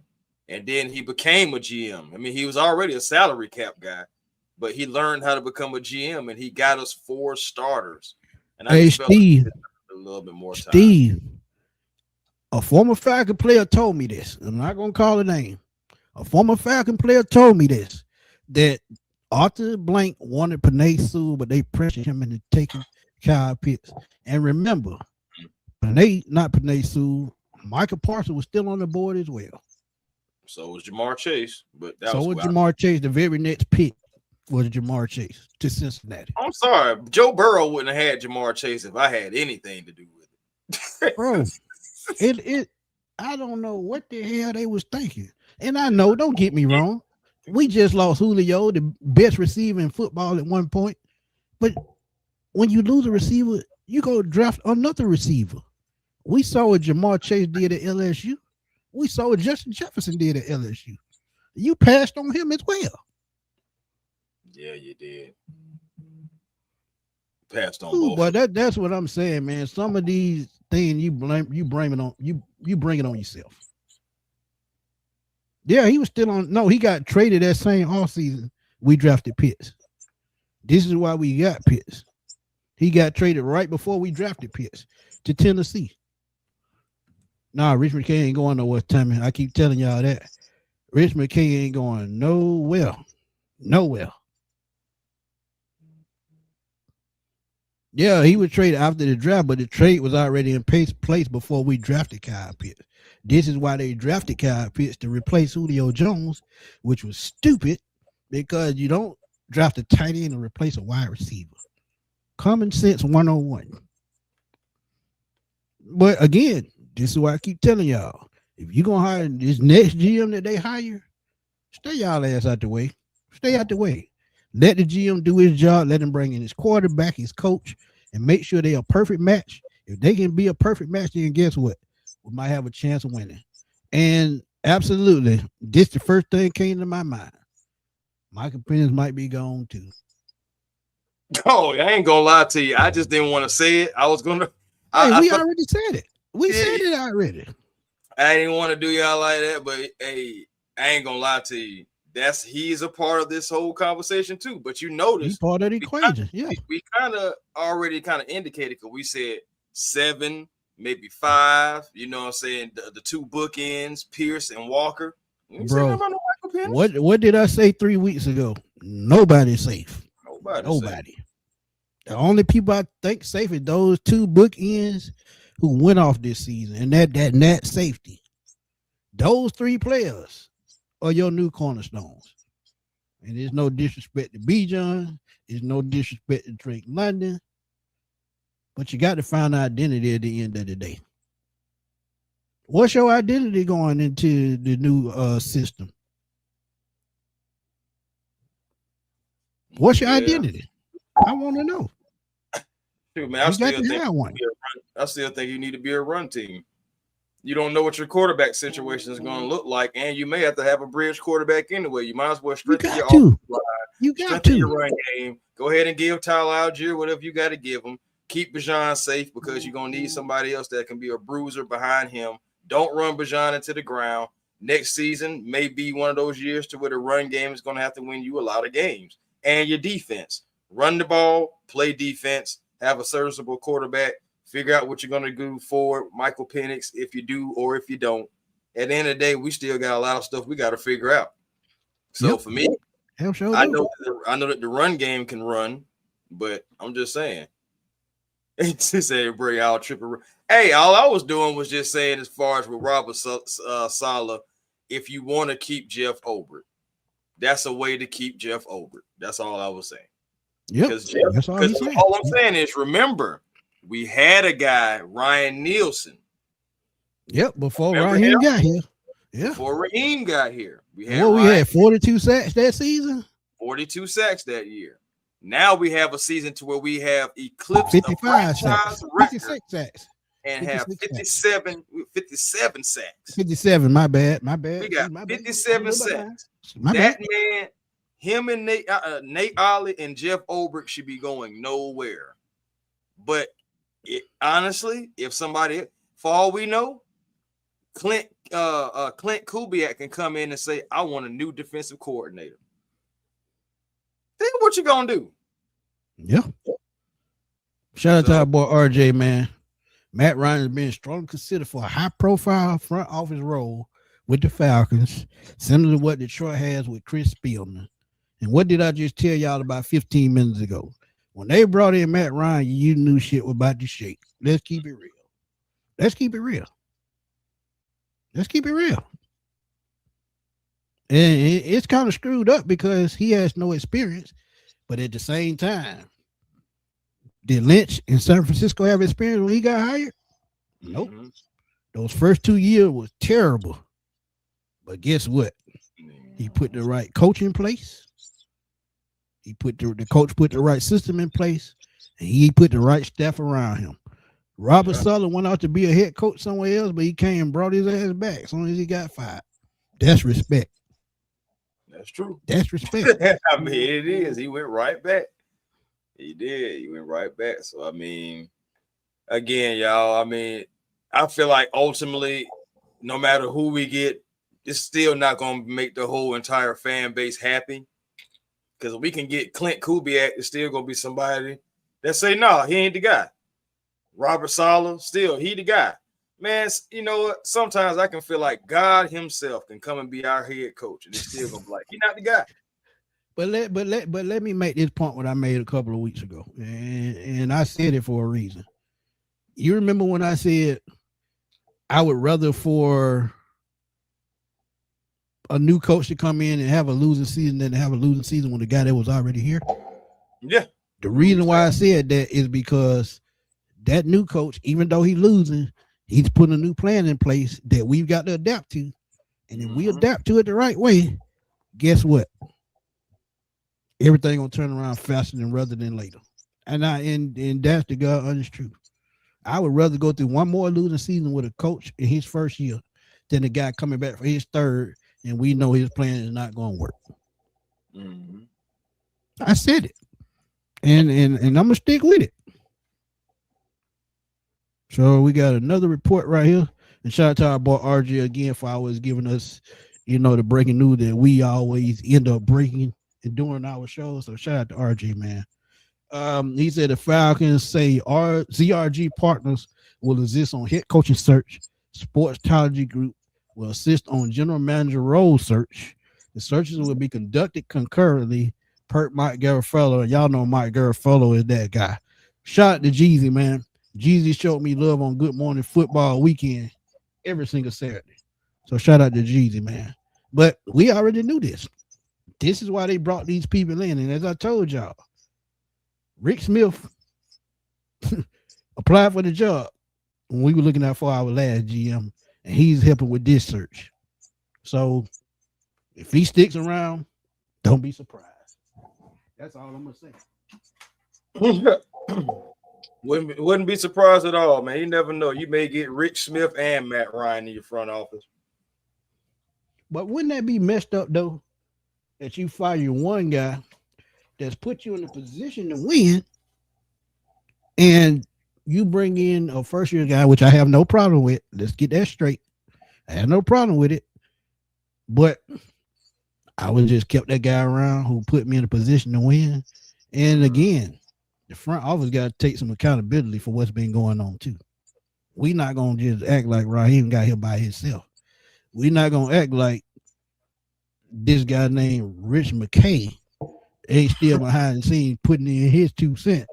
Man, Rich ain't going nowhere, man. But I'm just saying, they got to take accountability too. Yeah, you do. Now, I ain't going to lie to you. I ain't going to lie. He fired, if he fired Rich McKay, I don't know. I may have to buy Arthur a Christmas gift, and he don't even need one. If he fired Rich McKay, I give away a damn jersey on this damn channel. Yeah. If he fired Rich McKay, you know what? I think I give away a jersey. I give away a jersey. I can't afford it right now, but he get rid of damn Rich McKay. I guarantee you, I scrape up the money to the damn get one. Shoot, boy, something. Tickets to week 1, something. Something. He get rid of Rich McKay, boy. That will make my life. That was all I need to see. If he get rid of Rich McKay, we guarantee the damn Super Bowl. That's how bad he been holding his team back. Yeah, man. I ain't lying. Like, because again, that would be like the final piece to really restarting and cleaning house. Right, because as we've been saying, when you got to cut the head off the snake, Rich McKay is the head, not Terry Fontenot. We know Arthur Blank. We know he's the owner, but the guy up under him, we know Beatles is the president. He should get fired too. But Rich McKay is the problem. I've been saying that for years. But T-Bone said he got a question. What are your thoughts about Matt Ryan? Maybe our new GM. I just said it. No, I don't want to do that. I wouldn't do it. And even though he don't have no experience, it don't mean nothing because, like I said, Lynch out in San Francisco, he didn't have no experience. He got hired. But look what he's turned around to San Francisco. They've got back to their old ways because they got structure in place. That's the difference. The Falcons don't have structure. That's what they're trying to get to. And you got to remember, too, John Lynch was already working behind the scenes trying to build his way up to that role. Right. I don't know. I can't say Matt has been doing the same thing. I know Matt been working with CBS. Right. But as far as like trying to learn the ins and outs about being a GM and how about the team building, orchestration, orchestructure, all that stuff like that. Like, I don't know if he know about that. I'm just being real. I just don't know. So with that being said, like, I don't want to bring him in immediately as no GM. I don't think that's fair to Matt, to be honest. No, it's not. Especially us. And it's really not fair to Terry, to be honest. Oh, definitely. Terry didn't do a bad job. He didn't do a bad job. He just got stuck with the wrong motherfucker. Let's keep it real. Yeah. First hire, Arthur Smith. That was definitely Arthur Blanks because he was good friends, and rest in peace to his dad. But he was good friends with Arthur Smith's dad, FedEx owner, founder. That was a walk-in. Next time around, they said they were going to put out an extensive search. They interviewed Ben Johnson, playoff. They interviewed who else? Who else is in the playoffs? Who they interviewed? Mike Vrabel. They interviewed him. Number 1 seed damn near with New England. Structure, something he's used to, passed on it. So again, you got to give Arthur Blank some accountability. And hey, Meat, you know I was gonna say it sooner or later. I'm fed up with the bullshit. Yeah. It's just time. Yep, Arthur Blank. Hey, Latoya, head up. Latoya, that's messed up. Fontenot didn't get to pick a head coach. That's what me and Chris been saying all season. Never did. Never did. That's they crazy. lied and said he was part of the Arthur Smith hiring, but we know Arthur Smith got hired long before Terry Fontenot got him. That's how I feel about that. Because my thing is, do people forget that they had the video with them meeting for the first time? You was at the stadium that day. You was at the stadium that day. Yeah. Like walking to each other. Hey, how you doing? I'm Arthur Smith. Hey, I'm Terry Fontenot. Nice to meet you. What? I'm like, no. But he was part of the coaching search. Get the fuck out of here, man. It don't make no sense. You never gave him an opportunity to pick his own head coach. Like we know it wasn't fully all Terry Fontenot. I don't think that's fair. I also don't think it's fair, but at the end of the day, it is what it is. What can we say? Yeah. Again, going back to the track record, they're going off of how many times did you win in the season. And we rag on Thomas Dimitroff about messing up our salary cap the way he did, but we still got playoff appearances, Super Bowl appearances, key free agents. Yeah. You know what I'm saying? Deep playoff runs. Key free agents. Think about the team that he put together between 2008 and 2013. That's a 5-year stretch. 6 seasons in football. One of the best teams we've had. You draft Matt Ryan. You draft Julio Jones. You go out and get Michael Turner. You go out and get Tony Gonzalez. And you end up making a Super Bowl run. A little bit after that. But at the same time, they put the foundation in place for a Super Bowl team. You already had Roddy White. So think about having that offense, and then you still have a solid defense outside of that. Yeah, so this is the same thing that Fontenot was putting in place, but guess what? He didn't have that same type head coach like they had in Mike Smith. Mike Smith probably arguably the best Falcon coach of all time. No, he did not make it to a Super Bowl. When you talk about heart and grit, I'm about to say that guy. I'm pretty sure he got like the wins though. Regardless, right? Mike Smith, that 2012 team was quite sad, man, because that still is one of the best teams that we've ever had. The best. When you talk about talent, the best. And there's no knock to these other two Super Bowl. 98 was an absolute dog of a team. But 2012, when you got a Hall of Fame wide receiver, a Falcon great, another wide receiver, a Hall of Fame tight end, and Mike Turner at running back with a future Hall of Fame quarterback. Come on, man. Come on. And we had some of the that was one of the times when we would start seeing like Antoine Smith and No, I wasn't on that team, so it's not me. I wasn't on that team, but go ahead. This man's silly. No, I'm just saying, just in that whole little era, man, you had guys that just popping up out of nowhere. Right, Jerry Snowball was another one. Snelling, you know what I'm saying? Like guys like that, Snelling. Remember, man, look, hey, man, Snelling used to put in work. Snelling used to put in work. Yeah, man. Yeah, let's get it. You did say that, man. It's a fact-based business. It's about numbers and records at the end of the day. So not one record and not one winning season in 5 years. Yeah. And it's not just all his fault because he went out there coaching.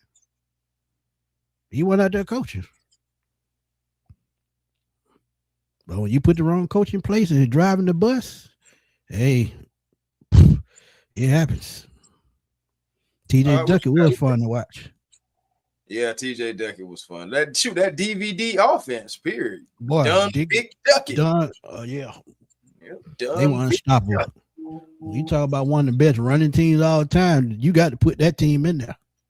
Dan Reeves got fired 1 year too early, if you ask me. If you give him one more season, he probably gives you a Super Bowl appearance. This is interesting. Another report, Falcons expect to interview a bunch of candidates, but belief amongst coaches who back-channeled is that they've already picked their guy. And that's like what Smitty and me said, they probably already got a plan in place. Yeah, I got a plan in place already. Go ahead. I said Blank is also PO'd at the front office about the Belichick thing. But he was the owner at the end of the day. That's a decision he could have overruled easily. That's his fault. He can't be pissed off at nobody but himself.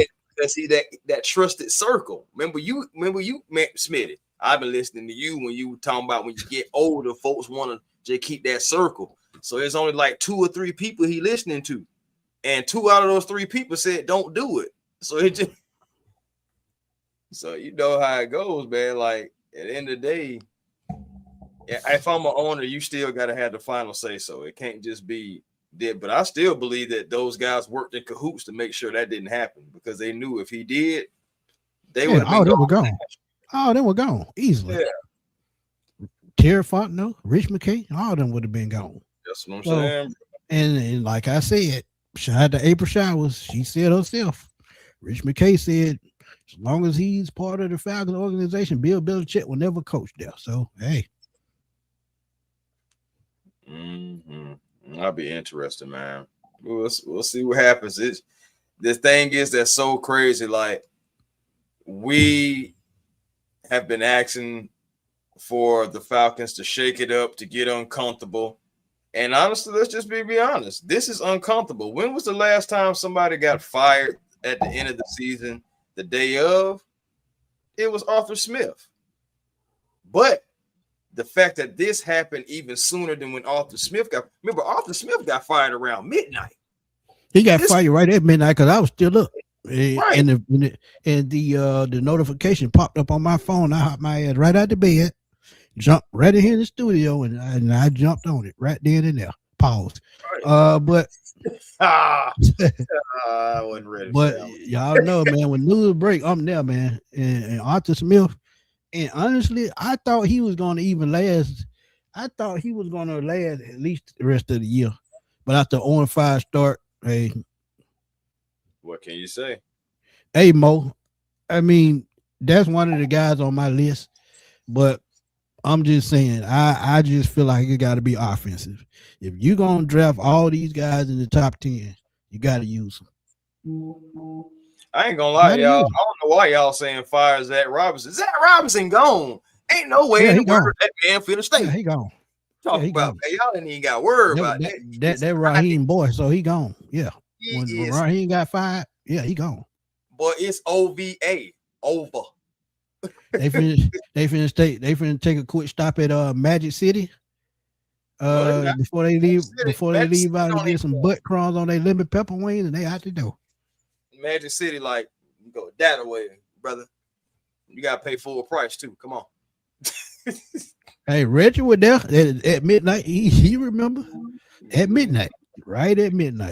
Yeah. It wasn't 12:01. It wasn't 12:02. It was 12 o'clock and 22 seconds. I'm saying, so again, for them to, but yeah, my point was for them to fire him not even an hour ago. It's like the body's still warm. Like it's not even been an hour ago. Rick Mortis ain't even set in yet. Like it's like, bro, that's what, like literally 4 hours after the game was over. We'll say 3.5. 3.5. 5. Like literally 2 hours after shaking hands with Terry Fontenot and talking to him and saying, "Hey man, hope you get to stay." This man is gone. I gotta go check that out, man. That post game speech, because the way y'all sound like he was sounding dejected. He knew it, but like I told y'all, he probably been noted for a couple of weeks now. Yeah, he been noted. I mean, I don't know if he knew for a couple of weeks or not, because you know, kind of an arrogant guy. But I don't know if you knew it for a couple of weeks, but I have got to go see about this press conference that your guys are talking about, because I didn't watch it or anything like that. And honestly, like him even walking off the field, he looked excited, walking off the field. So maybe it was one of those things where he like, yeah, and turned around and then what I'm saying, he got Arthur Blank looking at him like, and then he like, and they said RJ, shout out to RJ, man. He said Arthur Blank is going to have a press conference on Thursday. Okay. Scheduled Thursday to address the media on Thursday morning, per the media advisory. So he'll be on Thursday and thoughts together, Woo.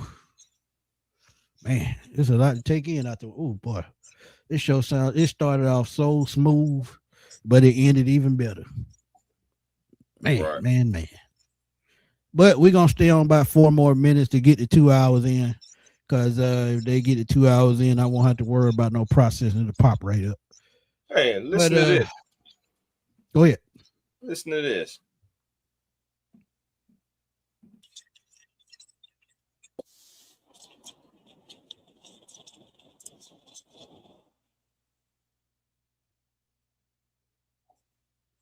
John Gruden is a name that I talked about because can y'all not hear that?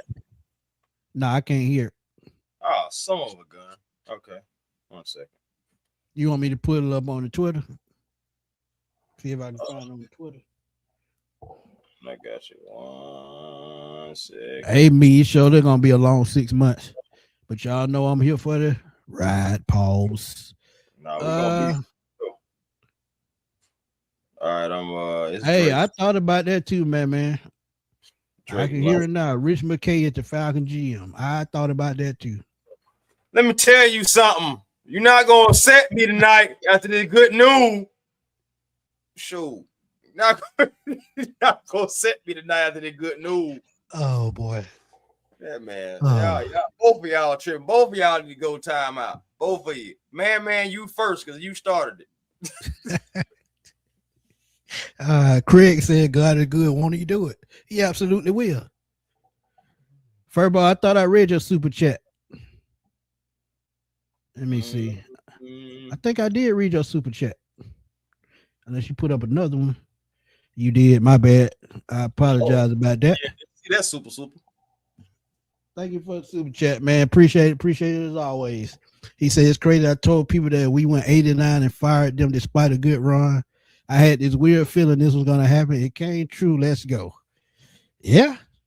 I mean, Furball been on it for the last month and a half. Yeah, Furball been praying.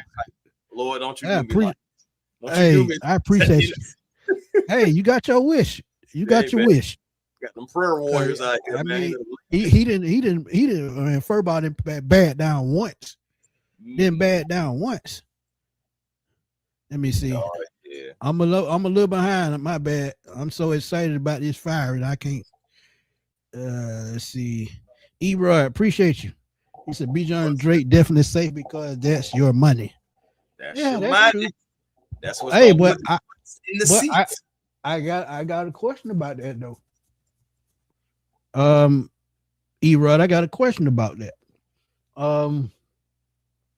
Do you think Drake London is a $35 million receiver? That's all I'm asking. Do you think he's a $35 million receiver? Do you see him up there with Jamar Chase? Do you see him up there with Justin Jefferson? I want to know. That boy Tommy Gunn said Falcons, no experience necessary. Come on, man. Dang. Y'all wild, boy. I know, I ain't gonna lie. I get it. Kyle Pitts could be gone, man. Yeah, I could see it, Tony. But I mean, Drake London, $35 million. Yeah, $35 million. I just don't see it.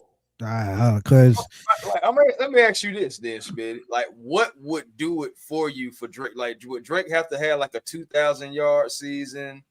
Would he have to score 10 touchdowns in 1 year, 15, 20? I just want to know, like, what would make him a $35 million wide receiver for you? Because I mean, Jesus Christ, get him another skill set. I'm gonna just keep it real. And Mo, I'm with you, Mo. Mo said 25, 27. I'm in that range. Right there because I mean that's T. Higgins. And to be honest, T. Higgins is probably the skill set that I see him most as a number 2. I don't see him as a number 1. There's no disrespect to his skill set. I just feel like a number 1 has game breaking ability. That's what I feel. And I know he can make big plays, but he's a T. Higgins type receiver. He's a big body. He can make contested catches. And can he really take over a game? Like a Jamar Chase, like a Justin Jefferson. I mean, we have seen him this year take over games, man. I can't do Drake like that. I mean, I just can't. But you think about it, he is the Falcons' number 1 wide receiver. Agreed. You know, agreed. I will put that out there. Yeah, he is the Falcons' number 1 receiver, but Smitty, I mean, Drake is a dog. I'm just like he's one of those type of players. Oh, do you see him as a number 1 on another team? Number 1 on another team? I could, depending on the team, though. Okay. Depending on the team, though.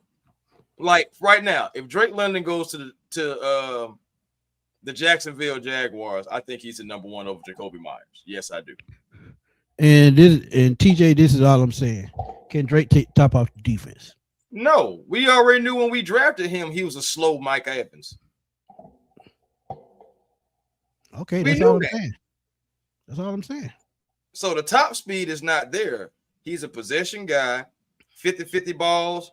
That's going to Drake. I mean, he even caught one, you know what I'm saying, today. That was he was up in there and he brought it down. Toughness. I'm going with Drake. Blocking ability. You know what I'm saying? One of the best blocking wide receivers in there to help your run game. Somebody who can sit in the zone and find holes and spaces and everything like that. No, I'm not making the case for him to make 35 mil. I'm just saying he is, I do feel like a number 1 receiver type talent. He just doesn't have, again, like you said, Drake is a bit slow. He's not the fleetest of foot. But, you know, outside of that, Drake does do a lot of many good things. I mean, he does. Oh no, I'm trying to pull out some of Josina Anderson, man. Keep answering questions because I've seen something very, very But yeah, no, I'll just again, that's just what I think about Drake. I think Drake. I don't think you have to necessarily pay him 35, but you know, 27, 28 sounds about right. Cause think about it, bro. When the next number 1 guy come up, Chris. The next number 1 guy come up is going to be 45 million. And who that's going to be, I don't know. But the next top receiver is going to go over 40. Because think about it. Myles Garrett is at 40 as a defensive player. So the next guy is going to be over that. Even Micah Parsons, who just went to Green Bay, he got 42 million. So, I mean, that number just going to keep going up. So we pulling it, Josina Alice. I'm trying to find it. As I said, so man, we'll see because here it is right here. Look, I'm finna pull it up right now. So this is what we talking about. I hate to keep holding y'all, but I'm just too excited about this for some reason. Because I just feel like this is just going to change our fortune. And it says behind the scenes, the Falcons have been discussing resetting their structure for weeks now. Terry Fontenot is out of GM, and it may not stop there. And Arthur Blank is taking back control of his building. So does that mean Rich McKay is next? I have to see it to believe it. I won't believe it until I see it. That's where I'm at. Oh, man. Straight up. That's where I'm at. Ooh, boy. Believe it when I see it, and I won't believe it until I see it. Hey, Hatch, this chat always active, man. This chat is always active. Yeah, man. Now I ain't gonna lie. We've been going a little bit more stronger than we normally do today, man. I ain't gonna lie, we have every reason to. This show was about to end literally an hour ago, and then boom, the bomb drops, and it's just the bomb dropped about an hour and 30 minutes in, and the top just flew off. Right. That's what I'm saying. So hey, again, Steve, I take that job as a consultant. I will. Hey man, I ain't gonna lie. I don't play Madden no more, so I be doing a whole lot better. Hey, I ain't gonna lie to you. I'm gonna tell them folks to make some real bad, some real tough decisions. Hey, I gotta give a shout out to my boy, man, Marlon Malcolm, man, real good friend of mine. Shout out to you, Marlon. Sports Block. He's done a lot of shows with me on YouTube. And when I started doing the live stream, he was right there with me. So shout out to my boy Marlon. We got to have him back on the show soon for one of these off-season shows. So I'm going to reach out to you. I know I got to call you, man. I got to call you. We got so much to talk about now. I'm telling you. Even more to talk about. Terrence said he just woke up and got the news. He woke up out his sleep. But he probably jumped up quicker than he had when he go to work. I'm trying to tell you. Yeah, I hope they ought to come back too. I agree. But in the chat, man, I want y'all to answer that, man. Do y'all think Rich McKay gonna get the axe? Because Smitty, did I send you that thing, by the way, about what Drake London? Nah, Hold on, let me see. Yeah, I did. Twitter. Oh, let me see. Make sure. Yeah, Drake London talking about his future here in Atlanta, talking about how he feels about the Falcons, et cetera, et cetera. Just it's just about a minute long. Just want y'all to hear what that's what I'm saying. Nobody is safe. Y'all thought I was playing. You slamming your helmet after something. What went down? What were you frustrated at? Just emotions, letting myself go a little bit. I'm a very, very competitive person. Kind of have that fire about me. Sometimes it could get a little bit much, especially in an emotional game like this. Really care what we're playing for, but we're playing against the Saints, so it means something. You happy here? Do you think this team has the capability? Am I happy here? Yeah, hell yeah, I'm happy here. I think people got the narrative wrong about all this extra stuff, but you may not know me. I don't really quit with nothing. So I love this team. I love the people. I love the city. I love the fans. And they accepted me. So I'm going to do everything in my power to try to go out here and win for them and create a winning culture here. Like I said, I know you love to win, and that's the most important thing. Yeah. You feel like this team down the road has the capabilities to get it done? I think we're scratching the surface, but I don't want to play with that lightly because I've already said that before. I think we just need to get over this hump, over this hill, and I think the future is very, very bright with the talent we have. You feel you're close? Yes. First season we approved the Saints. Drake, there's video of you slamming your helmet. If he's saying that, and we've been saying that for God knows how long, and the problem is the coaching, guess what? They finna fix the problem finally. They about to fix it. Finally. Don't saying, bro. Boy. That's what it's all about, man. Trying to make the right decisions to get your franchise into the right direction, because 8 losing seasons is just unacceptable for any owner. So especially the city of Atlanta, and all we want is a winner. That's all we ask for. That's it. I mean, it may seem like it's a lot to ask, but it ain't. The city of Atlanta, the people of Atlanta want somebody that they really feel confident. It ain't just about going out there saying, "We ready for y'all." It ain't just all about that. It's about really feeling that and really feeling the fact that, hey, yeah, we are ready for y'all. We got the right coaching. We got the right players. Guys are executing. Coaches are putting the right situational game planning. We not holding timeouts. We not going on losing streaks of 5 games, 4 games, 3, all that stuff like that. Yes, I want that for our fan base to really, when we singing that "We Ready" song by Archie, R.I.P. Yeah. So when we really saying that song, we really believe it. Yeah. Shout out to my boy Carl, man. Carl Henry, man. Shout out big Detroit Lions fan. I had him on the show before, man. He knocked it out with me and Jerry Ball once before, man. Former Detroit Lions legend. Shout out to my boy Carl Henry. He's always in the lab with our girl Eb. And they do their things on Twitter, man. The Twitter Spaces and all that, man. So shout out to them, man. But Detroit had a 9-8 season, another winning season. I hope Dan Campbell finds another offensive coordinator, man. I hope he do, because they got something special in Detroit. They do. And the way they played against the Bears today, it showed that. Terrence said he think McKay gone too. He said Blank not playing. Yeah. I hope so, bro. I ain't gonna lie to you again, but I'll believe it when I see it. And when I see it, I'll believe it. That's just that right there is like the final domino, and that's like you know, say Cain and Abel right there almost. I know right. I know what happened with that story, but I'm just saying like that's like a brotherhood that's got to be. And my brother's keeper. Have you ever seen Sugar Hill? I'm just saying like I was just saying like, man, if you ever seen Sugar Hill, if you ever seen Nino Brown and G Money, it just all that stuff is just one of those situations. They tight. But is this season and what's been going on, will it be enough to say, hey, look, I will run my organization how I want to, you know, and I need to figure out what's the best situation. And right now, y'all just haven't put me and my franchise and my fan base in the best situation. Right. Ain't Shout out the wrong. Bags, man. What's good? Go ahead, Chris. My bad.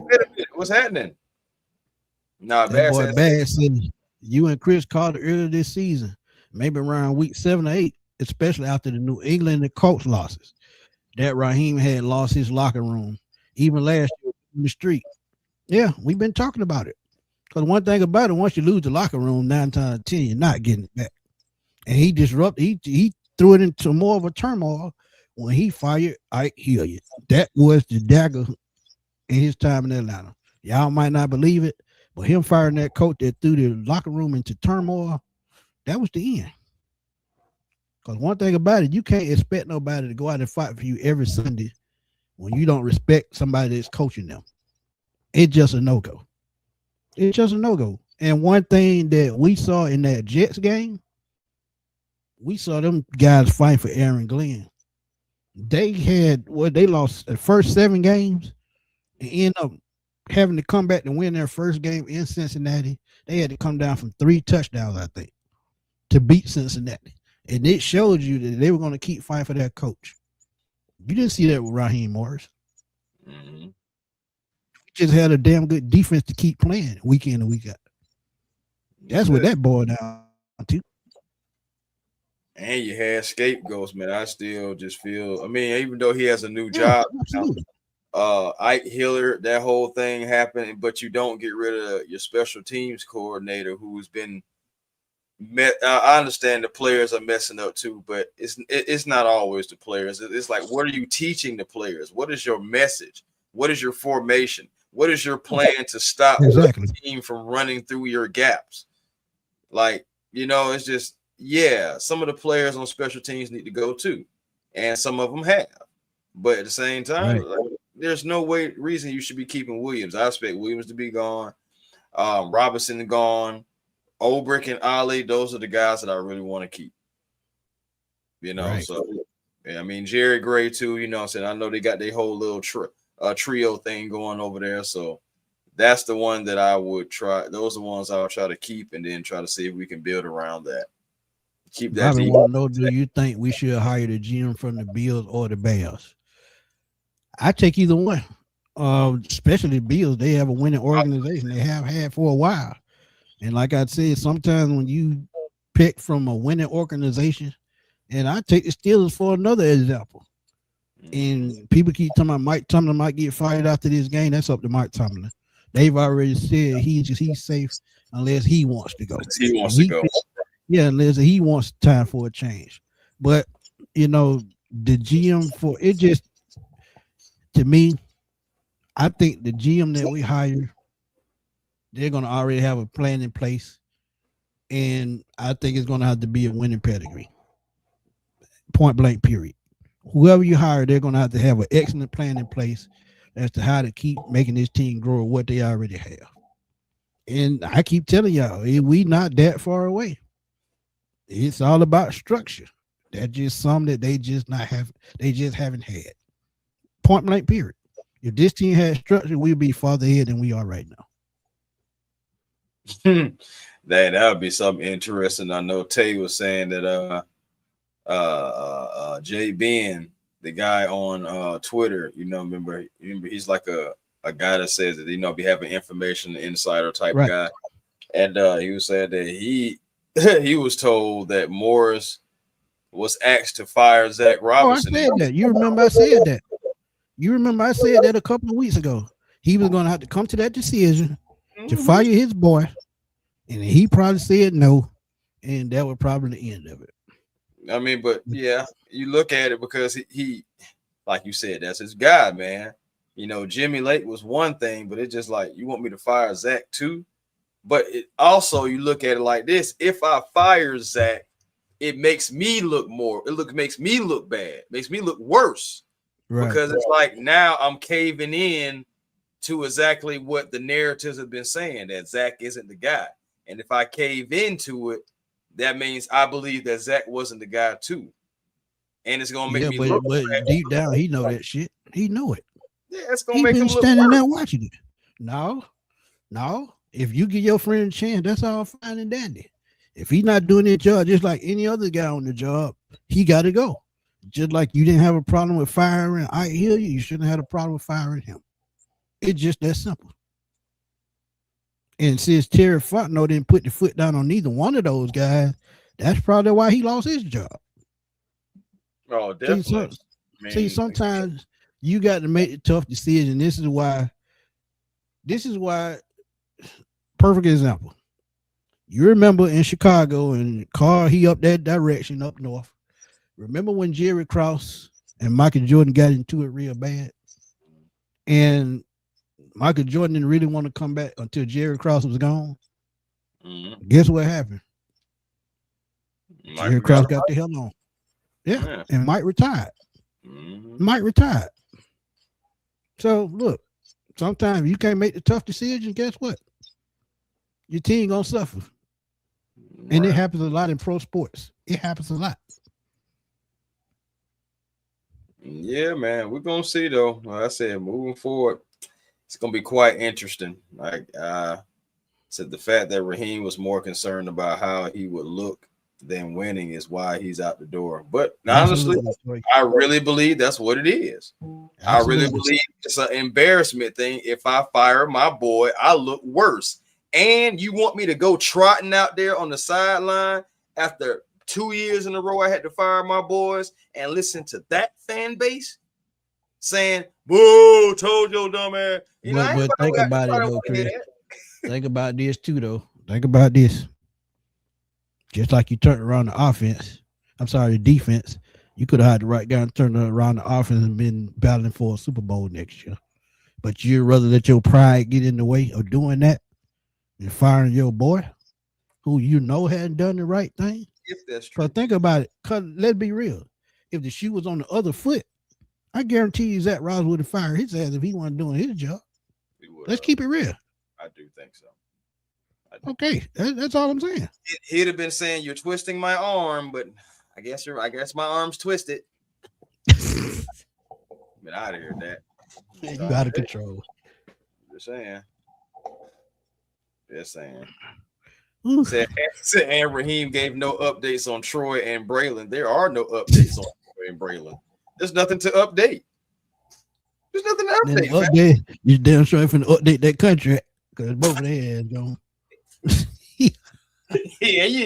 You gonna update it, all right? Updated with denied.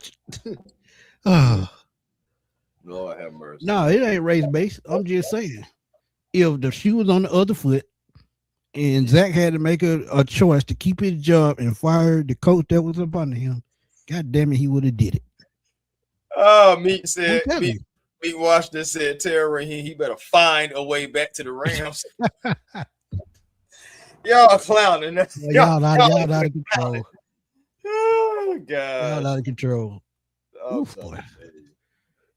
But yeah, man, we've been on over 2 hours and we done had a blast, kicking it with y'all like we always do, man. But we got to go eat dinner and we're gonna watch the second half of this game. And actually, the Baltimore Ravens up 10-3. So some of y'all, if y'all want Mike Tomlin, y'all might just get him if he decides to leave. He really ain't got nothing out there like that for real, outside of right. That means nothing. But again, it happens. You're right. But look, it's been another great show, man. You know what to do, man. Tell everybody where to find you. Hey, man. Ding dong, the witch is dead. Never mind. Raheem Morris. You going to hell on the first class ticket. Oh, merch time. I ain't even finished it. But yes.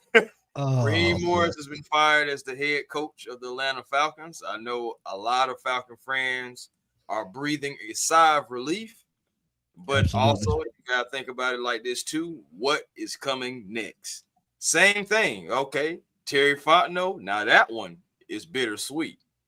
And again, what is coming next for that position? Well, I can tell you one thing. Whatever it is, Chris Tipmore and Smooth Smitty, we got you covered. Whatever it is, we're gonna talk about it. No doubt about that. Pop up in there. I can already see probably sometime tomorrow we probably gonna end up doing another show because it's probably gonna be something else coming out or just something that maybe we be like, you know what, we need to talk about that too. So y'all just keep that notification bell ready. There's gonna be a lot of news. Yeah, man. In the next 3 months. It's gonna be interesting, very interesting. But for me, you know, A1 Forever Sports, the platform on YouTube. Please come over and be a part of the A1 family. We'd love to have each and every last one of you who are not already subscribed. And also Hawks Digest as well. Atlanta Hawks, they're treading along right now, but still they're trying to figure it out, and we're going to see what you happens. said trading along? No, yeah, treading along. I thought you said trading along, but you got to get it together. Nah, they're not trading yet. Well, we're gonna see if they trade at all. They could stay pat. I mean, they could try to make a small move or two. We'll see what happens with that. But y'all make sure y'all check me out on the Hawks Digest and also Twitter A1 Forever, Instagram A1 Forever, and the real A1 Forever on TikTok. Again, y'all made this show. You know what I'm saying? We just hoping narrating it. And hey, man, again, we're gonna see what happens moving forward. Hate it about Terry, understand it about Terry. Hey, Raheem, and until next time. Well, it won't be. Facts. But yeah, man, y'all know where to find me, man. And man, y'all made this one of my best shows to date, man. 27 donations tonight, man. I appreciate y'all. Appreciate y'all, man. Appreciate y'all. Even the Saints fan that stopped through Hatch. Appreciate you, my guy. And I know him from NFC South Roundtable, so he's been following me for a while now. But yeah, we don't care what kind of fan base come in here. We welcome everybody. I got fans from the Raiders, the Saints, the Bucks, the Panthers, everybody across the league, the Vikings. I can go on and on that follow me. So thank y'all for coming through, man. We truly appreciate it. Also find me on Twitter at FatBoySlam_21. Also find me at Smitty Sports Machine. I give latest breaking news, headlines, my thoughts on topics. Even fan questions. If your fan question make for a good video, I clip it out, put it on the screen, and I get my thoughts on it. But sometimes I've had one to blow up, hit 10,000. So if you got a great question, drop it in the comments under one of my videos. Hey, we'll see what happens.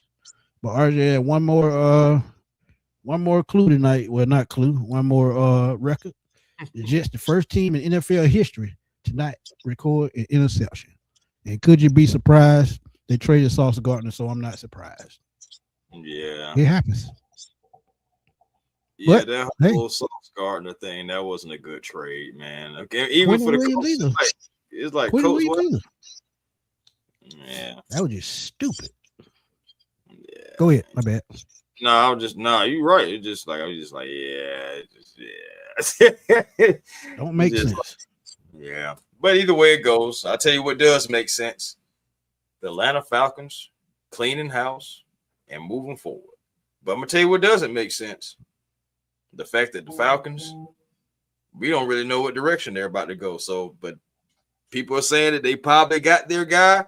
I'm hoping that I'm not going to see something crazy. I'm hoping I see something that makes sense and you know, something that can help build structure. I don't want to see nothing crazy. I'm not even going to speak it out there in existence, but I'm thinking in my head, and I'm just hoping I don't hear that. But anyway, Smitty, it's all yours, fam. Take us home. Yeah, man. Yeah, man. Great show, man. We got up to 400 and some in the chat at one point, man. So again, man, thank y'all for blowing this show up. And we went on an extra hour for y'all, man, because that was the news we were waiting on. And look, as soon as I get off, I'm gonna give more solo thoughts on a good quick 5-minute video so y'all can tune into that as well. But again, thank y'all for tuning in, and we're gonna catch y'all on the next one. Might be tomorrow at noon. We'll see. We'll see how the schedule works out. But since we already got the news, we may jump on again tomorrow just to sail it on through. But this for your boy Chris, your boy Antoine Smith. We signing off for the season finale. Falcons beat the Saints 19-17.